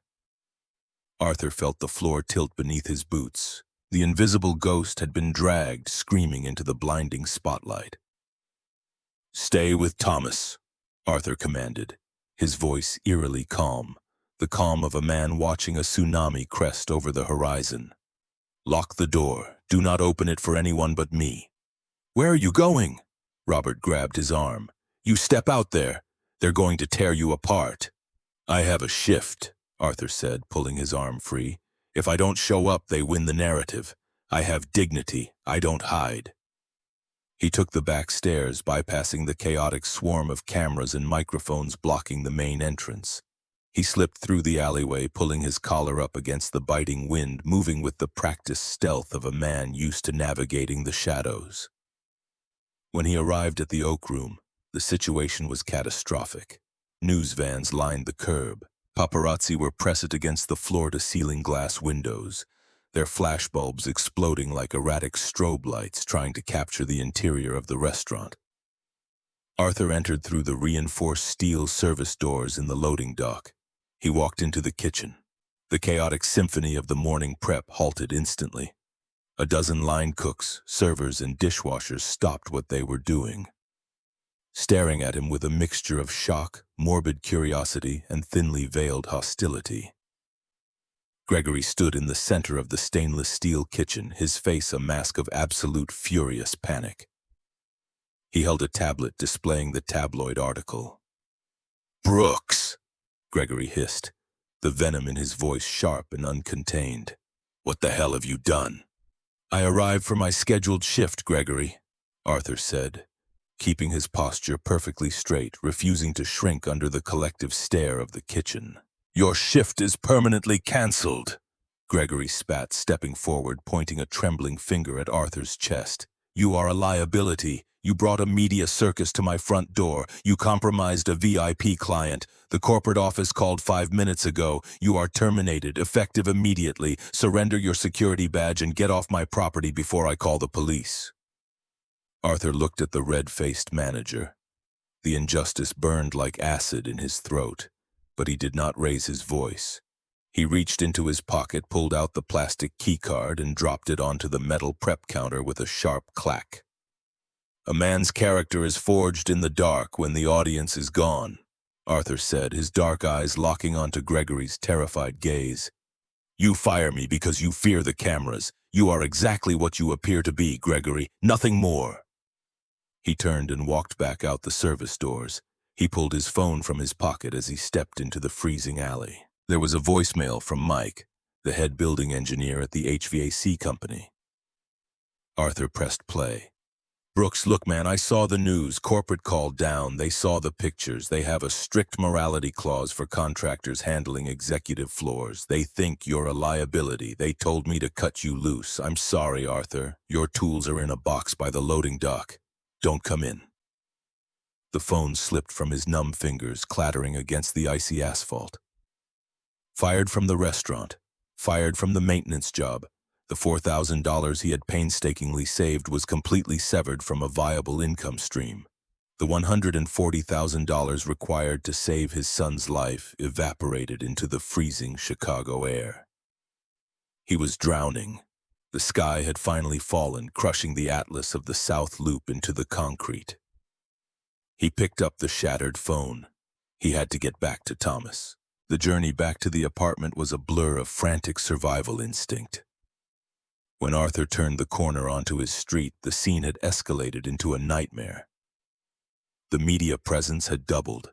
Camera crews, aggressive reporters holding microphones, and aggressive tabloid photographers swarmed the narrow sidewalk, completely blocking the entrance to his building. Arthur pulled his canvas jacket tight, lowering his head, and pushed into the crowd.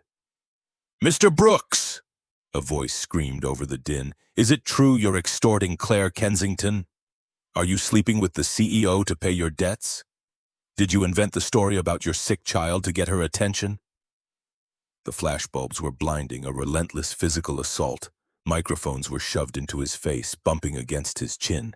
He kept his mouth shut, using his broad shoulders like a snowplow, brutally forcing his way through the thrashing mass of bodies. He reached the heavy glass door of the building, fumbling for his keys. Suddenly, the door was yanked open from the inside. Robert stood there, his eyes wide with absolute primal terror. "Arthur!" Robert screamed, grabbing him by the jacket and hauling him inside, slamming the heavy door shut against the flashing cameras. "It's Thomas! The noise, the yelling out here! He got terrified! He couldn't catch his breath! He collapsed!" The world stopped spinning. The ambient noise of the crowd outside vanished, replaced by a high-pitched, ringing silence in Arthur's ears. He sprinted up the stairs, taking them 3 at a time. He burst into the apartment. Thomas was lying on the rug, his small body convulsing slightly. The oxygen cannula had torn free. His lips were a terrifying dark shade of purple. His chest was heaving with rapid, shallow, entirely ineffective gasps. It was a ventricular tachycardia episode.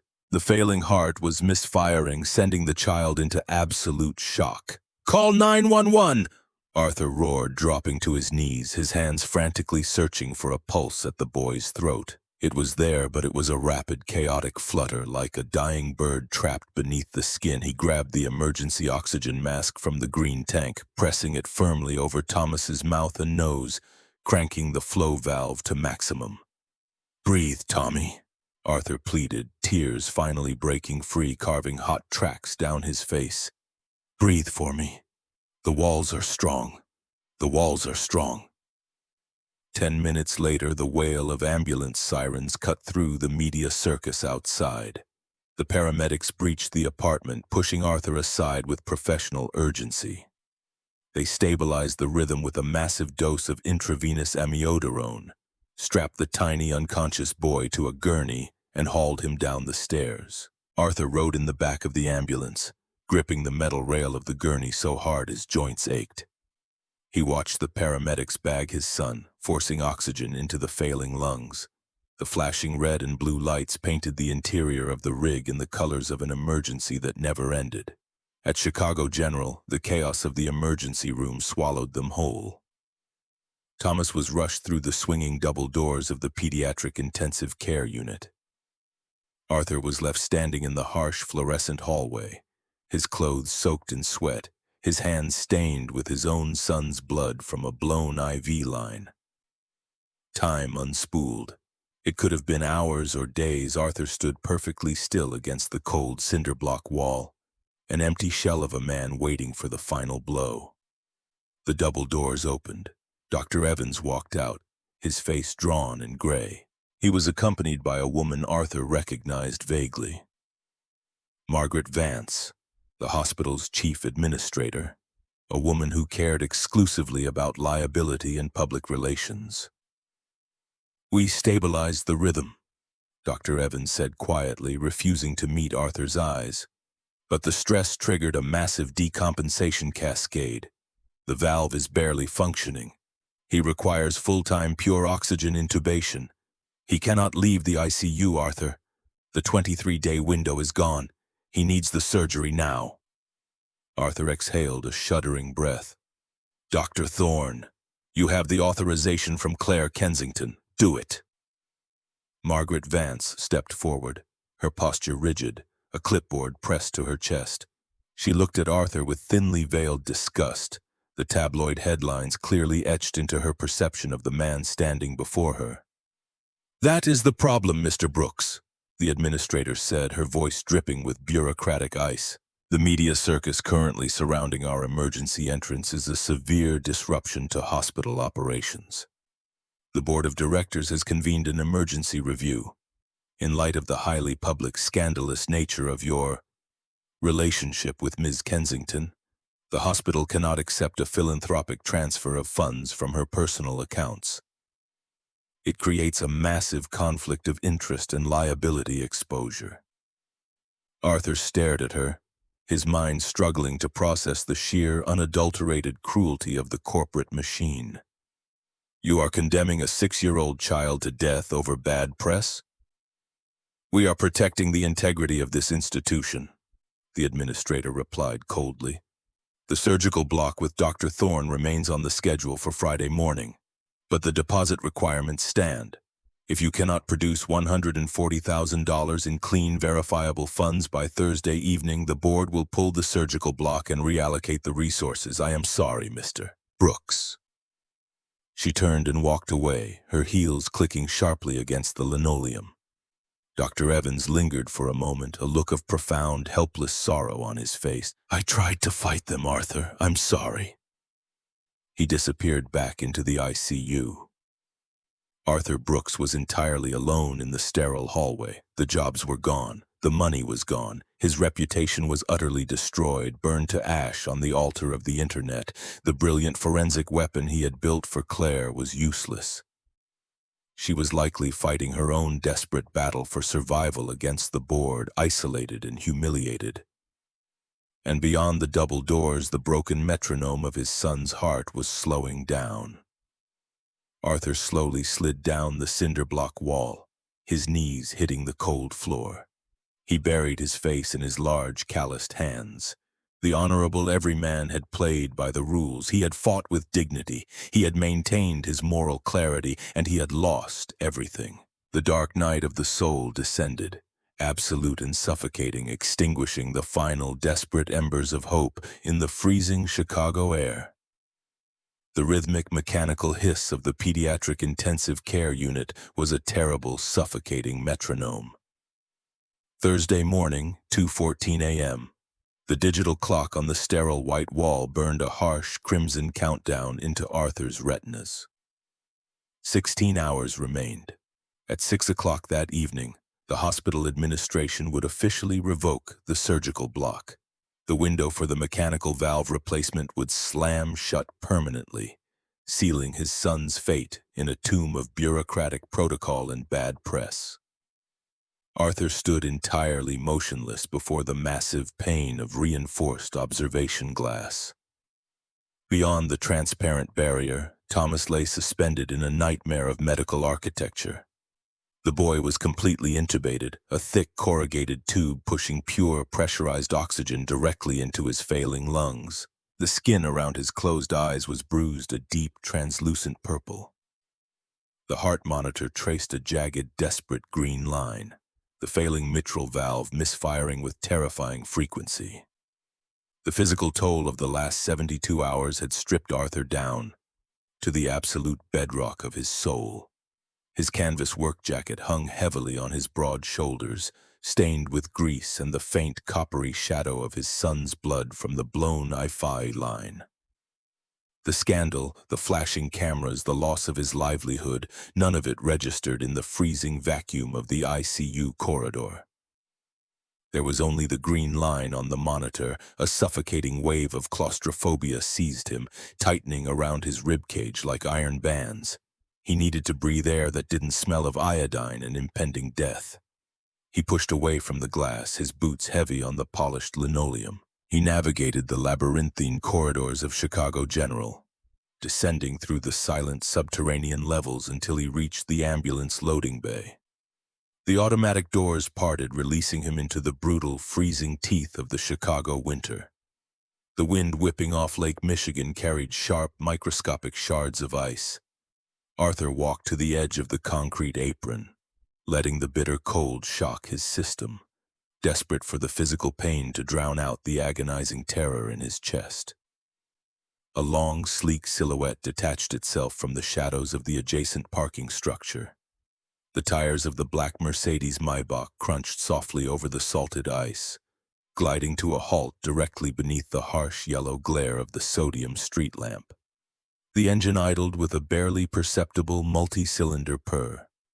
The rear passenger window lowered, the heavily tinted glass sliding down with the quiet whisper of expensive electric motors.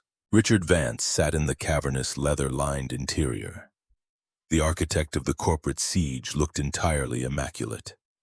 He wore a heavy, dark cashmere overcoat over a bespoke suit, his silver-streaked hair perfectly styled despite the abysmal hour. The ambient yellow light caught the heavy gold rim of his chronograph wristwatch. He emanated an aura of absolute, untouchable privilege, a man accustomed to viewing human suffering as an abstract variable on a balance sheet. "Get in the car, Arthur," Vance instructed. The tone was not a request, it was the casual, arrogant command of a predator addressing its prey. Arthur did not move. He stood on the freezing concrete, his broad frame casting a long, dark shadow across the ice. The air between them crackled with sudden, violent tension. "State your business, Vance." Arthur's voice was a deep, resonant rumble cutting through the howling wind. Vance sighed, a patronizing sound of feigned disappointment. He reached onto the plush leather seat beside him and picked up a slim, black leather portfolio. He unzipped it slowly, extracting a single rectangular slip of heavy paper. He extended his manicured hand through the open window, offering the document into the freezing air. "I am offering you salvation," Vance stated, a slick, terrible smile curving his lips. "Take it." Arthur stepped forward, closing the distance to the idling vehicle. He looked down at the paper pinched between Vance's fingers. It was a certified cashier's check, printed on thick, cream-colored security paper complete with holographic watermarks and the embossed seal of a major financial institution. The payee line bore Arthur's full legal name. The amount box was filled with stark, black, digitized numerals. $250,000. The number slammed into Arthur's chest with the kinetic force of a freight train. It was the exact price of a heartbeat multiplied. It was the surgical deposit, the post-operative care, the premium medications, and years of absolute, unshakable financial security. It was the immediate, miraculous end to the nightmare currently unfolding behind the glass on the 4th floor. "The funds are completely cleared, pre-certified, and ready for immediate deposit into the hospital's escrow account," Vance murmured, his voice dropping to a smooth, persuasive cadence. "Dr. Thorne scrubs in at dawn. The boy lives. The struggle ends tonight." Arthur stared at the zeros. The paper trembled slightly in the frigid wind. "What is the specific transaction?" "A brief, highly controlled interview on the national morning broadcast at 8 o'clock, Vance explained, leaning back into the luxurious shadows of the cabin. "A simple confirmation of the narrative currently circulating online. You sit before the cameras, you express your profound remorse. You state unequivocally that Claire Kensington utilized her extreme wealth to exploit your financial desperation. You confirm she is emotionally unstable, manipulative, and entirely unfit to wield executive authority over a publicly traded conglomerate. You validate the scandal, Arthur. The trap was utterly flawless. The tabloids had already built the scaffolding. Vance merely needed Arthur to kick the lever and drop the guillotine on Claire's career. The board would have irrefutable cause to terminate her leadership immediately. The logistics division would be liquidated. Vance would complete his hostile takeover, his massive internal theft forever buried under the ashes of Claire's public humiliation. Arthur reached out, his calloused, grease-stained fingers closing over the edge of the heavy security paper. He pulled the check from Vance's grip. The tactile sensation of the paper was agonizing. It felt incredibly heavy, saturated with the gravitational pull of his son's survival. The temptation clawed at the inside of his skull, a desperate, screaming instinct to surrender. The moral calculus was terrifyingly simple in the dark. If he accepted the money, Thomas would wake up. The terrible blue tint would vanish from the boy's lips. They could disappear, start over in a warm climate, far away from the brutal, freezing machinations of billionaires. All he had to do was look into a camera and destroy an innocent woman. All he had to do was feed Claire Kensington to the wolves. Arthur closed his eyes. The howling wind faded. He saw the corner alcove in the oak room. He saw Claire standing in his rundown apartment, shedding her impenetrable armor, looking at Thomas with genuine, terrified empathy. He remembered the blue manila folder she had handed him, the miraculous surgical authorization she had secured without demanding a single condition in return. He opened his eyes, looking down at the perfectly manicured hands resting on the leather armrest of the Maybach. Vance believed the entire world operated on a sliding scale of leverage. He believed poverty was a solvent that dissolved character, that desperation automatically equated to a complete lack of moral architecture. If Arthur cashed this check, he validated that toxic philosophy. He would purchase his son's future with stolen blood money, building a life on a foundation of absolute cowardice. How could he ever look Thomas in the eye? How could he teach the boy about the strength of Atlas, about holding the sky, knowing he had dropped the weight the moment the pain became unbearable? "You are hesitating, Arthur." Vance's voice sharpened, irritation bleeding through the slick veneer. "Do not be a fool. She is a billionaire. She will survive a bad news cycle and retire to a private island. Your son will not survive the weekend. The choice is biological imperative versus misplaced loyalty. Sign the endorsement." Arthur looked directly into Vance's eyes. The dark, bottomless intensity of the former risk analyst completely eclipsed the arrogant smirk of the corporate predator. The honorable everyman did not possess millions of dollars. He possessed an unyielding, unbreakable spine. Integrity is the only inheritance that cannot be taxed. Arthur's voice was a low, terrifying rumble of absolute finality. His large hands gripped the opposite edges of the heavy security paper. With a sharp, violent motion, he tore the check directly down the center. The sound of the tearing paper was incredibly loud in the quiet, freezing air. It was the sound of a bridge collapsing, of a safety net being severed. Vance lunged forward against his seatbelt, his eyes widening in absolute, uncomprehending shock. The smug certainty shattered, replaced by genuine, panicked fury. Arthur stacked the torn halves, gripped the thick edges, and tore them again.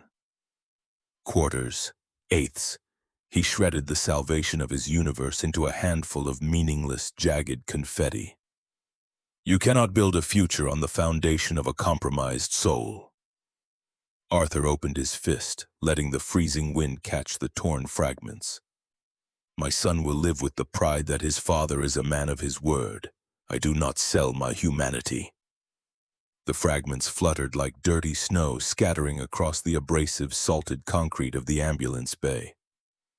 You arrogant, self-righteous bastard! Vance roared, his face flushing dark purple, the mask of civility completely obliterated. You just killed your own child. You killed him for nothing. Arthur did not flinch. He did not step back. He stood like an iron statue in the storm. "Your transaction is declined. Leave this property." Vance glared at him, pure, unadulterated venom burning in his eyes. He slammed his hand against the partition button. The tinted window shot upward, sealing the cabin. The Maybach's engine revved, the heavy tires spinning briefly on the ice before gripping the asphalt. The luxury vehicle accelerated violently out of the bay, its taillights bleeding into the dark Chicago night. Arthur stood alone in the howling wind. The adrenaline crash hit him immediately, a staggering wave of nausea and crushing, suffocating grief. He had done the right thing. He had maintained his moral clarity, and the price was the absolute total loss of hope. He looked down at his boots. The torn fragments of the cashier's check were scattered across the ice, shivering in the brutal wind. The harsh yellow glare of the sodium street lamp illuminated a jagged piece of the bottom edge, resting near the toe of his right boot. The magnetic ink character recognition line, the precise digitized routing sequence printed at the bottom of every legitimate bank draft. Arthur stared at the numbers. The crushing grief abruptly halted, replaced by a massive electric shock of pure cognitive recognition. The brilliant, hyper-vigilant analytical engine he had buried for 3 years suddenly fired with devastating precision. He possessed an eidetic memory for numerical sequences. He knew those numbers. 121000248. It was the exact 9-digit routing code he had traced on Claire's encrypted forensic ledger. The Bank of Western Nevada. It was the staging account, the primary nexus of the ghost architecture Vance was using to siphon the logistics capital out of Kensington Enterprises. The implications exploded in Arthur's mind, cascading through his analytical frameworks. Vance was too arrogant. He had not used his personal, untainted wealth to fund the bribe. He had drawn the cashier's check directly from the fraudulent corporate slush fund. The torn piece of paper lying on the ice was not just an extortion attempt. It was a direct, physical, irrefutable tether linking the hostile takeover, the massive internal theft, and the tabloid smear campaign. It was the smoking gun Claire needed to execute the corporate kill shot. Arthur dropped to his knees on the freezing, abrasive concrete. The cold soaked instantly through his canvas trousers, numbing his skin. But he did not feel it. He scrambled across the salted ice, his bare, calloused fingers scraping against the rough surface, frantically collecting every single torn fragment. He hunted the scraps of paper with the desperate intensity of a man gathering diamonds from a burning building. He found the piece containing Vance's authorized signature. He found the payee line. He found the complete routing sequence. He stuffed the jagged fragments deep into the inner pocket of his jacket, protecting them from the howling wind. He stood up, his knees bruised and bleeding slightly, his breath pluming in massive, ragged clouds. He looked up at the 4th-floor windows of the hospital. The battle was not over. The board meeting was scheduled for 9 o'clock. The execution was imminent. He had to deliver the weapon. Dawn broke over Lake Michigan like a bruised, violent wound, painting the heavy winter clouds in streaks of dark purple and cold, piercing orange. Arthur rode the elevated train back to the South Loop, his posture rigid, his dark eyes locked onto the passing skyline. The apartment was terrifyingly silent without the rhythmic, mechanical hum of the oxygen concentrator. The air was stale and freezing. Arthur did not turn on the lights. He walked directly into the cramped bedroom, moving with the precise, deliberate efficiency of a soldier preparing for a final assault. He opened the narrow closet. He pushed aside the faded flannel shirts and worn denim. At the very back, hanging beneath a heavy, opaque vinyl garment bag, was his past. He unzipped the bag. The zipper screamed in the quiet room. Inside hung a bespoke charcoal gray wool suit. It was tailored to perfection. A garment constructed for the sole purpose of projecting absolute, unassailable authority in the boardrooms of Wall Street. It was the armor of the senior risk analyst, untouched since the day he buried his wife. Arthur stripped off the grease-stained canvas jacket and the heavy work trousers. He stood in the freezing room, the cold raising goosebumps across his heavily muscled shoulders. He took a quick, punishingly cold shower, scrubbing the smell of the hospital and the maintenance basement from his skin. He shaved with meticulous, razor-sharp precision, removing the heavy stubble of his exhaustion. He dressed slowly. The crisp, heavily starched white dress shirt, the dark, conservative silk tie knotted perfectly at his throat. He stepped into the charcoal trousers, the heavy wool falling perfectly over his legs. He shrugged on the suit jacket. The tailoring settled over his broad frame, instantly transforming the exhausted laborer into an apex predator of the financial sector. He sat on the edge of the mattress and pulled out a tin of wax. He worked the polish into the leather of his worn black Oxfords, buffing them with a soft cloth until they gleamed like dark, reflective mirrors. He walked to the kitchenette table. He retrieved the encrypted micro USB drive containing the raw hexadecimal outputs of Vance's shell companies. He took the torn fragments of the cashier's check and placed them carefully inside a clear plastic evidence slip he had taken from the ICU nurse's station.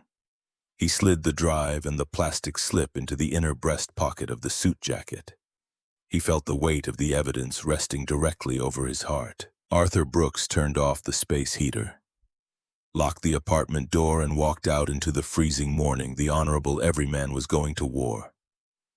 The Kensington building dominated the Chicago skyline, a towering obelisk of dark glass and brushed steel. At 8:45 a.m., the massive marble atrium was a fortress. The tabloid scandal had placed the entire corporate security apparatus on maximum alert. Uniformed guards monitored the revolving doors, scrutinizing identification badges with intense suspicion. Arthur did not approach the main reception desk. He knew the architectural layout of this building better than the security chief. He had spent 3 months overhauling the subterranean HVAC chillers 2 years prior. He walked around the corner to the loading dock access alley.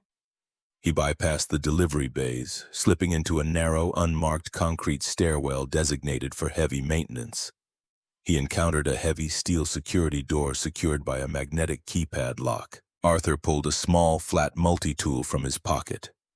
He remembered the exact wiring schematic of this specific relay mechanism. He wedged the flathead edge under the plastic casing, exposing the colored wires. He bypassed the primary circuit, bridging the connection manually.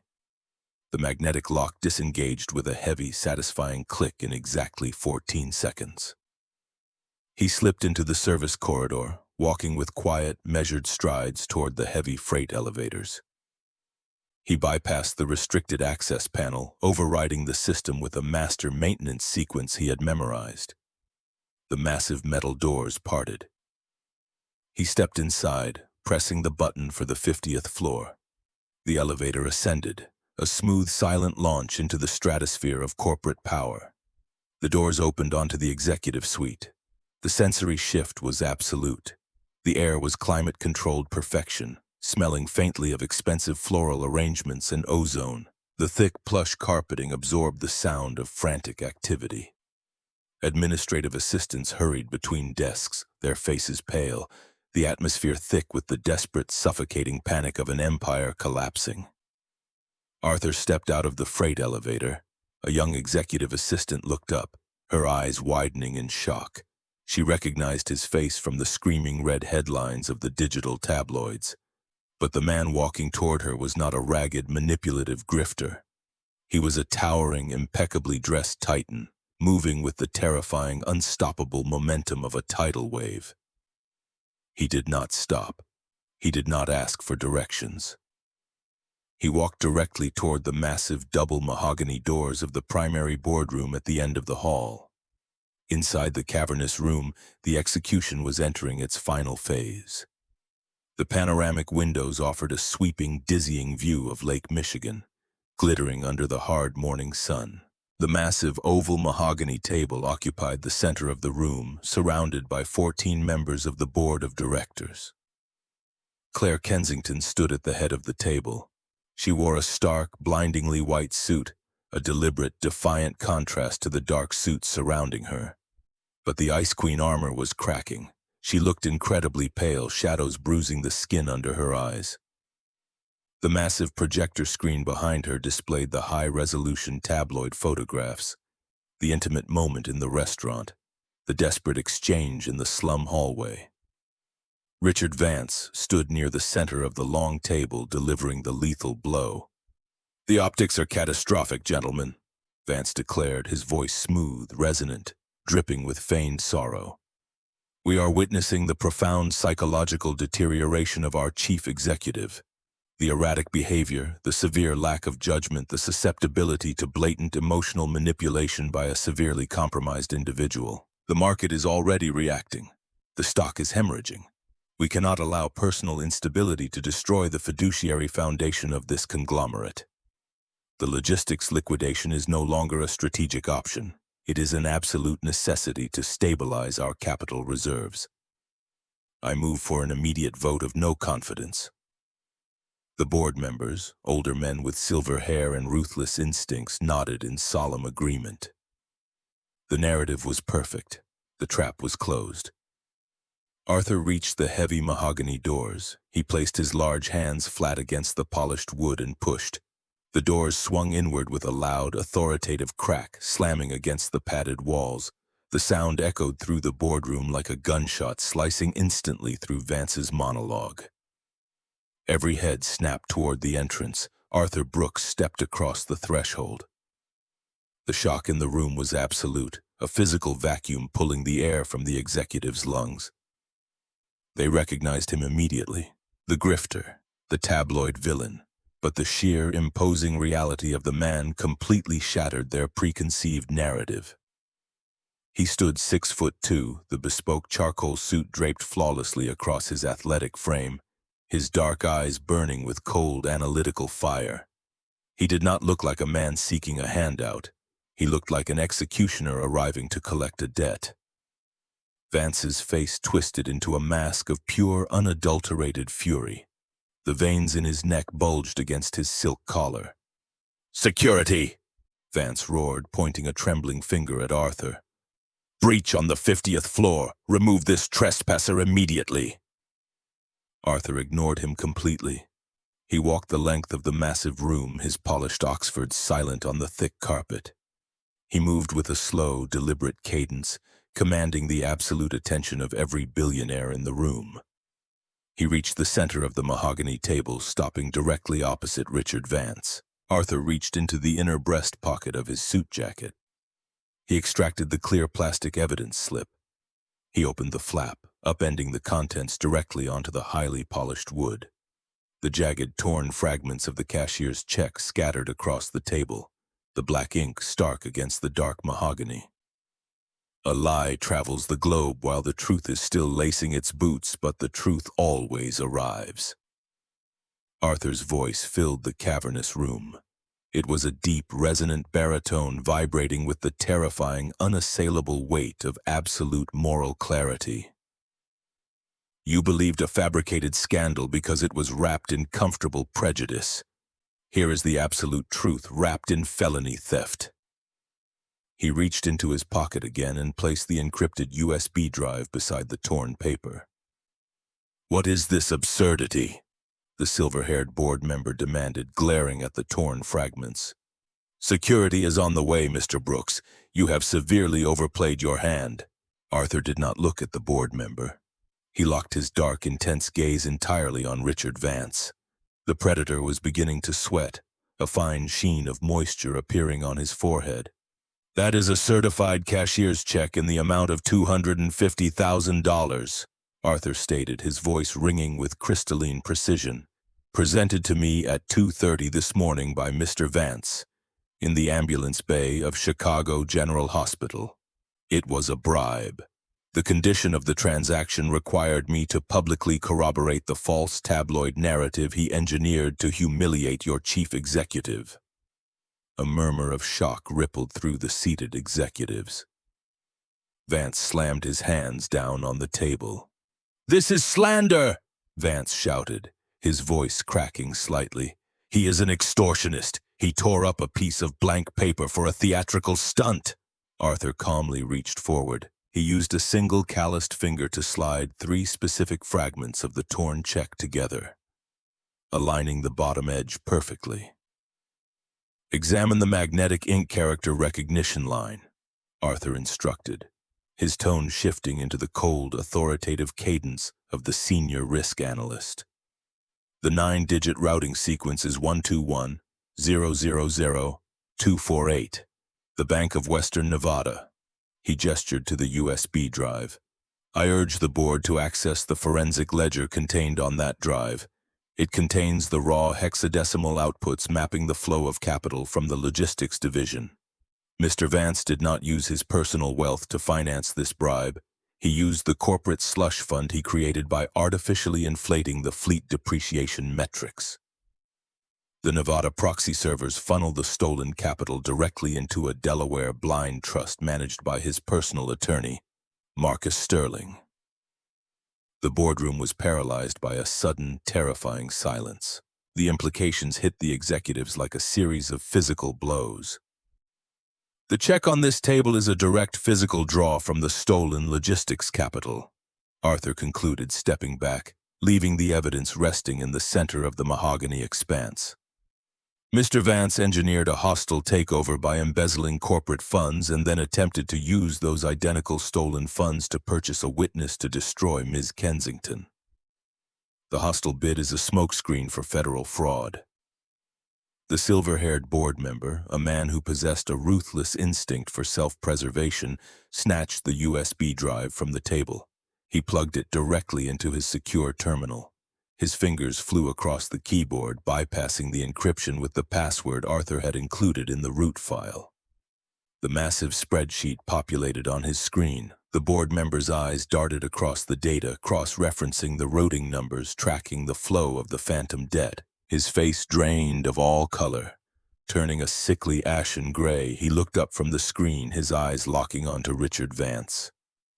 "The routing numbers are a perfect match," the board member whispered, the horror absolute in his voice. "The depreciation schedules are entirely fabricated. Millions are missing." The realization detonated in the room. The arrogance of the billionaires evaporated instantly, replaced by the chaotic, desperate panic of men realizing they had almost voted to endorse a massive federal crime. The liability exposure was catastrophic.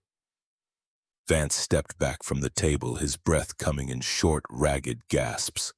The immaculate facade completely collapsed. He looked like a cornered animal, his eyes darting toward the heavy mahogany doors. "This is manipulated data," Vance stammered, his voice thin and desperate. "He is a hacker. He fabricated the ledger to protect her." The double doors swung open again. The private corporate security team poured into the room, their faces grim, their hands resting on their tactical belts. They did not approach Arthur Brooks. The silver-haired board member pointed a trembling finger at the architect of the siege. "Detain Mr. Vance. Immediately. Confiscate his corporate communication devices. Someone get the SEC compliance director on the line right now. We need federal authorities in this building." 2 massive security guards flanked Richard Vance, grabbing his arms with brutal professional efficiency. The corporate predator struggled briefly, a pathetic, humiliating display before they dragged him toward the service elevators. The room erupted into absolute chaos. Board members shouted into their cell phones, scrambling to mitigate the explosive fallout, desperate to distance themselves from the blast radius of Vance's destruction. Within 3 minutes, the executives fled the boardroom, retreating to their private offices to summon their legal teams. The massive double doors swung shut, sealing the room. The silence rushed back in, profound and ringing. Arthur stood near the edge of the mahogany table. The adrenaline spike had crested, leaving a deep, trembling exhaustion settling into his bones. His breath hitched slightly in his chest. He looked down at his polished shoes. He had won the war, but he did not know if the victory had arrived in time to save the heartbeat. He heard a soft, shuddering breath behind him. He turned. Claire Kensington remained at the head of the table. The Ice Queen armor was completely, utterly annihilated. She looked incredibly small, standing alone in the cavernous architecture of her empire. Her hands gripped the edge of the mahogany table so tightly her knuckles were translucent. The severe, controlled expression was gone. Tears held back behind the fortress walls for a decade of absolute ruthless control finally spilled over her pale eyelashes. They tracked silently down her cheeks, ruining her perfect makeup. Arthur walked slowly down the length of the table, closing the vast, impossible distance between their universes. He stopped a few feet away from her. Claire looked up at him, her pale blue eyes swimming with a vulnerability so profound it was almost difficult to witness.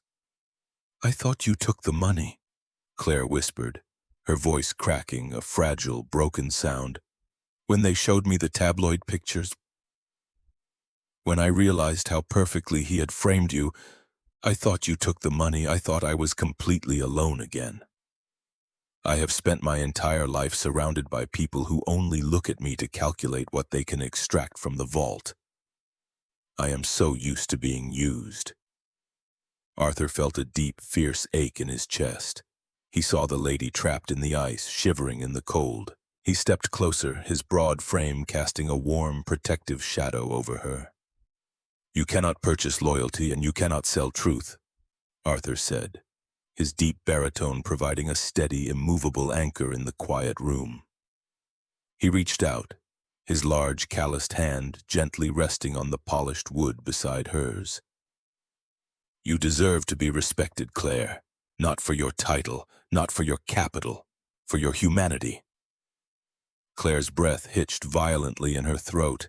The tears flowed freely now, washing away the last remnants of the frozen CEO. She looked at the tall, impeccably dressed man, the father who had marched into hell and burned it down rather than compromise his soul. "Say it again," Claire whispered, her voice trembling with absolute desperation, needing the words to anchor her to the earth. Arthur did not break eye contact. The moral clarity radiating from him was absolute, warm, and entirely genuine. "You deserve to be respected." The heavy, multi-line phone resting in the center of the conference table suddenly emitted a sharp, buzzing tone. The flashing red light indicated a priority override from the executive reception desk. Claire wiped her face rapidly, taking a deep, shuddering breath to steady herself. She reached out and pressed the speaker button. "Miss Kensington," the administrative assistant's voice echoed through the room, frantic but carrying a note of immense relief. "I apologize for the interruption, but the chief administrator from Chicago General Hospital is on the secure line. She states it is an absolute emergency regarding Mr. Brooks." Arthur's heart stopped. The air vanished from his lungs. "Put her through," Claire commanded, her voice instantly regaining a fraction of its steel. A sharp click resounded, followed by the cold, bureaucratic voice of Margaret Vance, the hospital administrator. The arrogant edge was completely gone, replaced by careful, deferential panic. "Ms. Kensington, Mr. Brooks, I am calling to confirm the immediate receipt of a wire transfer from the Kensington Philanthropic Trust in the amount of $140,000. The funds have cleared the escrow hold." The administrator paused, swallowing audibly over the speaker. "The surgical block has been reinstated. Dr. Thorne has scrubbed in. The boy is currently in the operating theater. The procedure has begun." Arthur closed his eyes. A single heavy tear escaped, tracking down his dark cheek. The terrible weight of the sky finally shifted from his shoulders, transferring to the capable hands of the surgeon.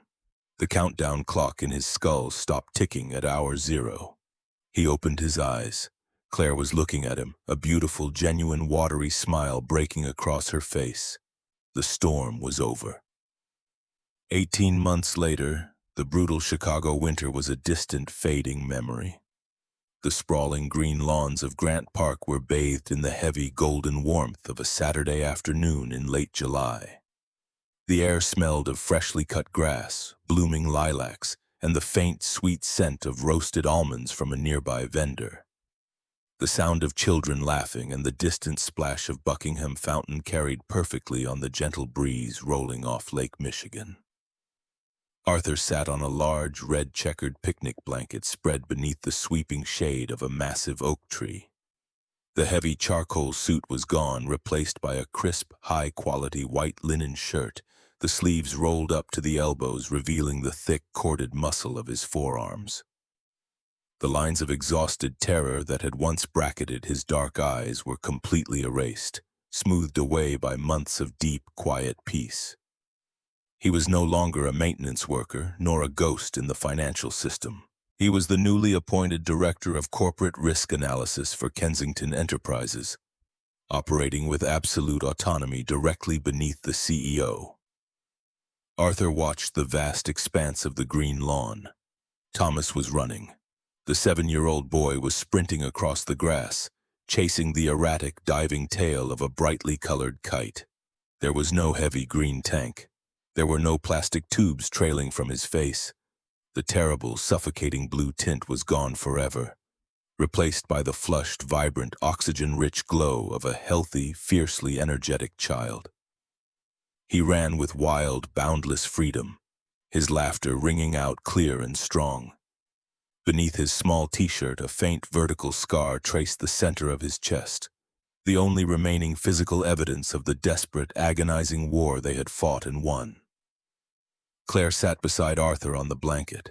The armored slate-gray suits and severe hairstyles were banished to the corporate week. She wore a simple, elegant yellow sundress, her bare feet resting comfortably in the warm grass. The isolated, frozen posture of the Ice Queen had entirely melted.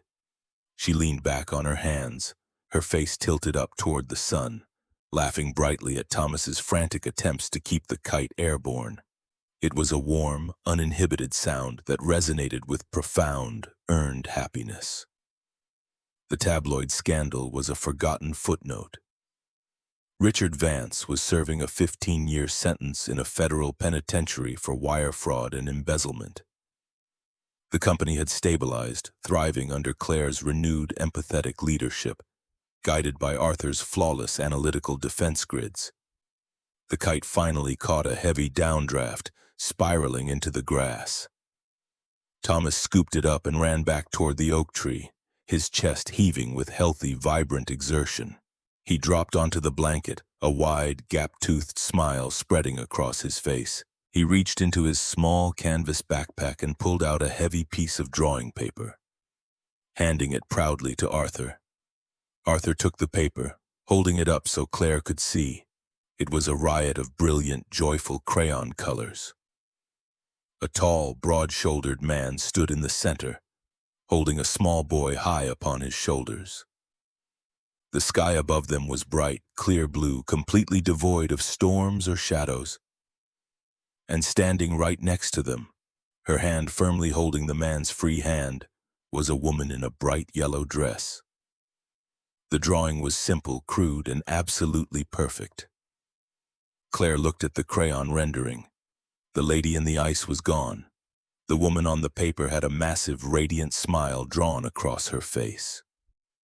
Arthur looked at Claire, his dark eyes filled with the quiet, profound strength of a man who had refused to surrender his dignity and had won the entire world in return. He reached out, his calloused fingers lacing through hers, gripping her hand tightly in the warm summer sun. The honorable everyman had held the sky long enough for the light to finally break through.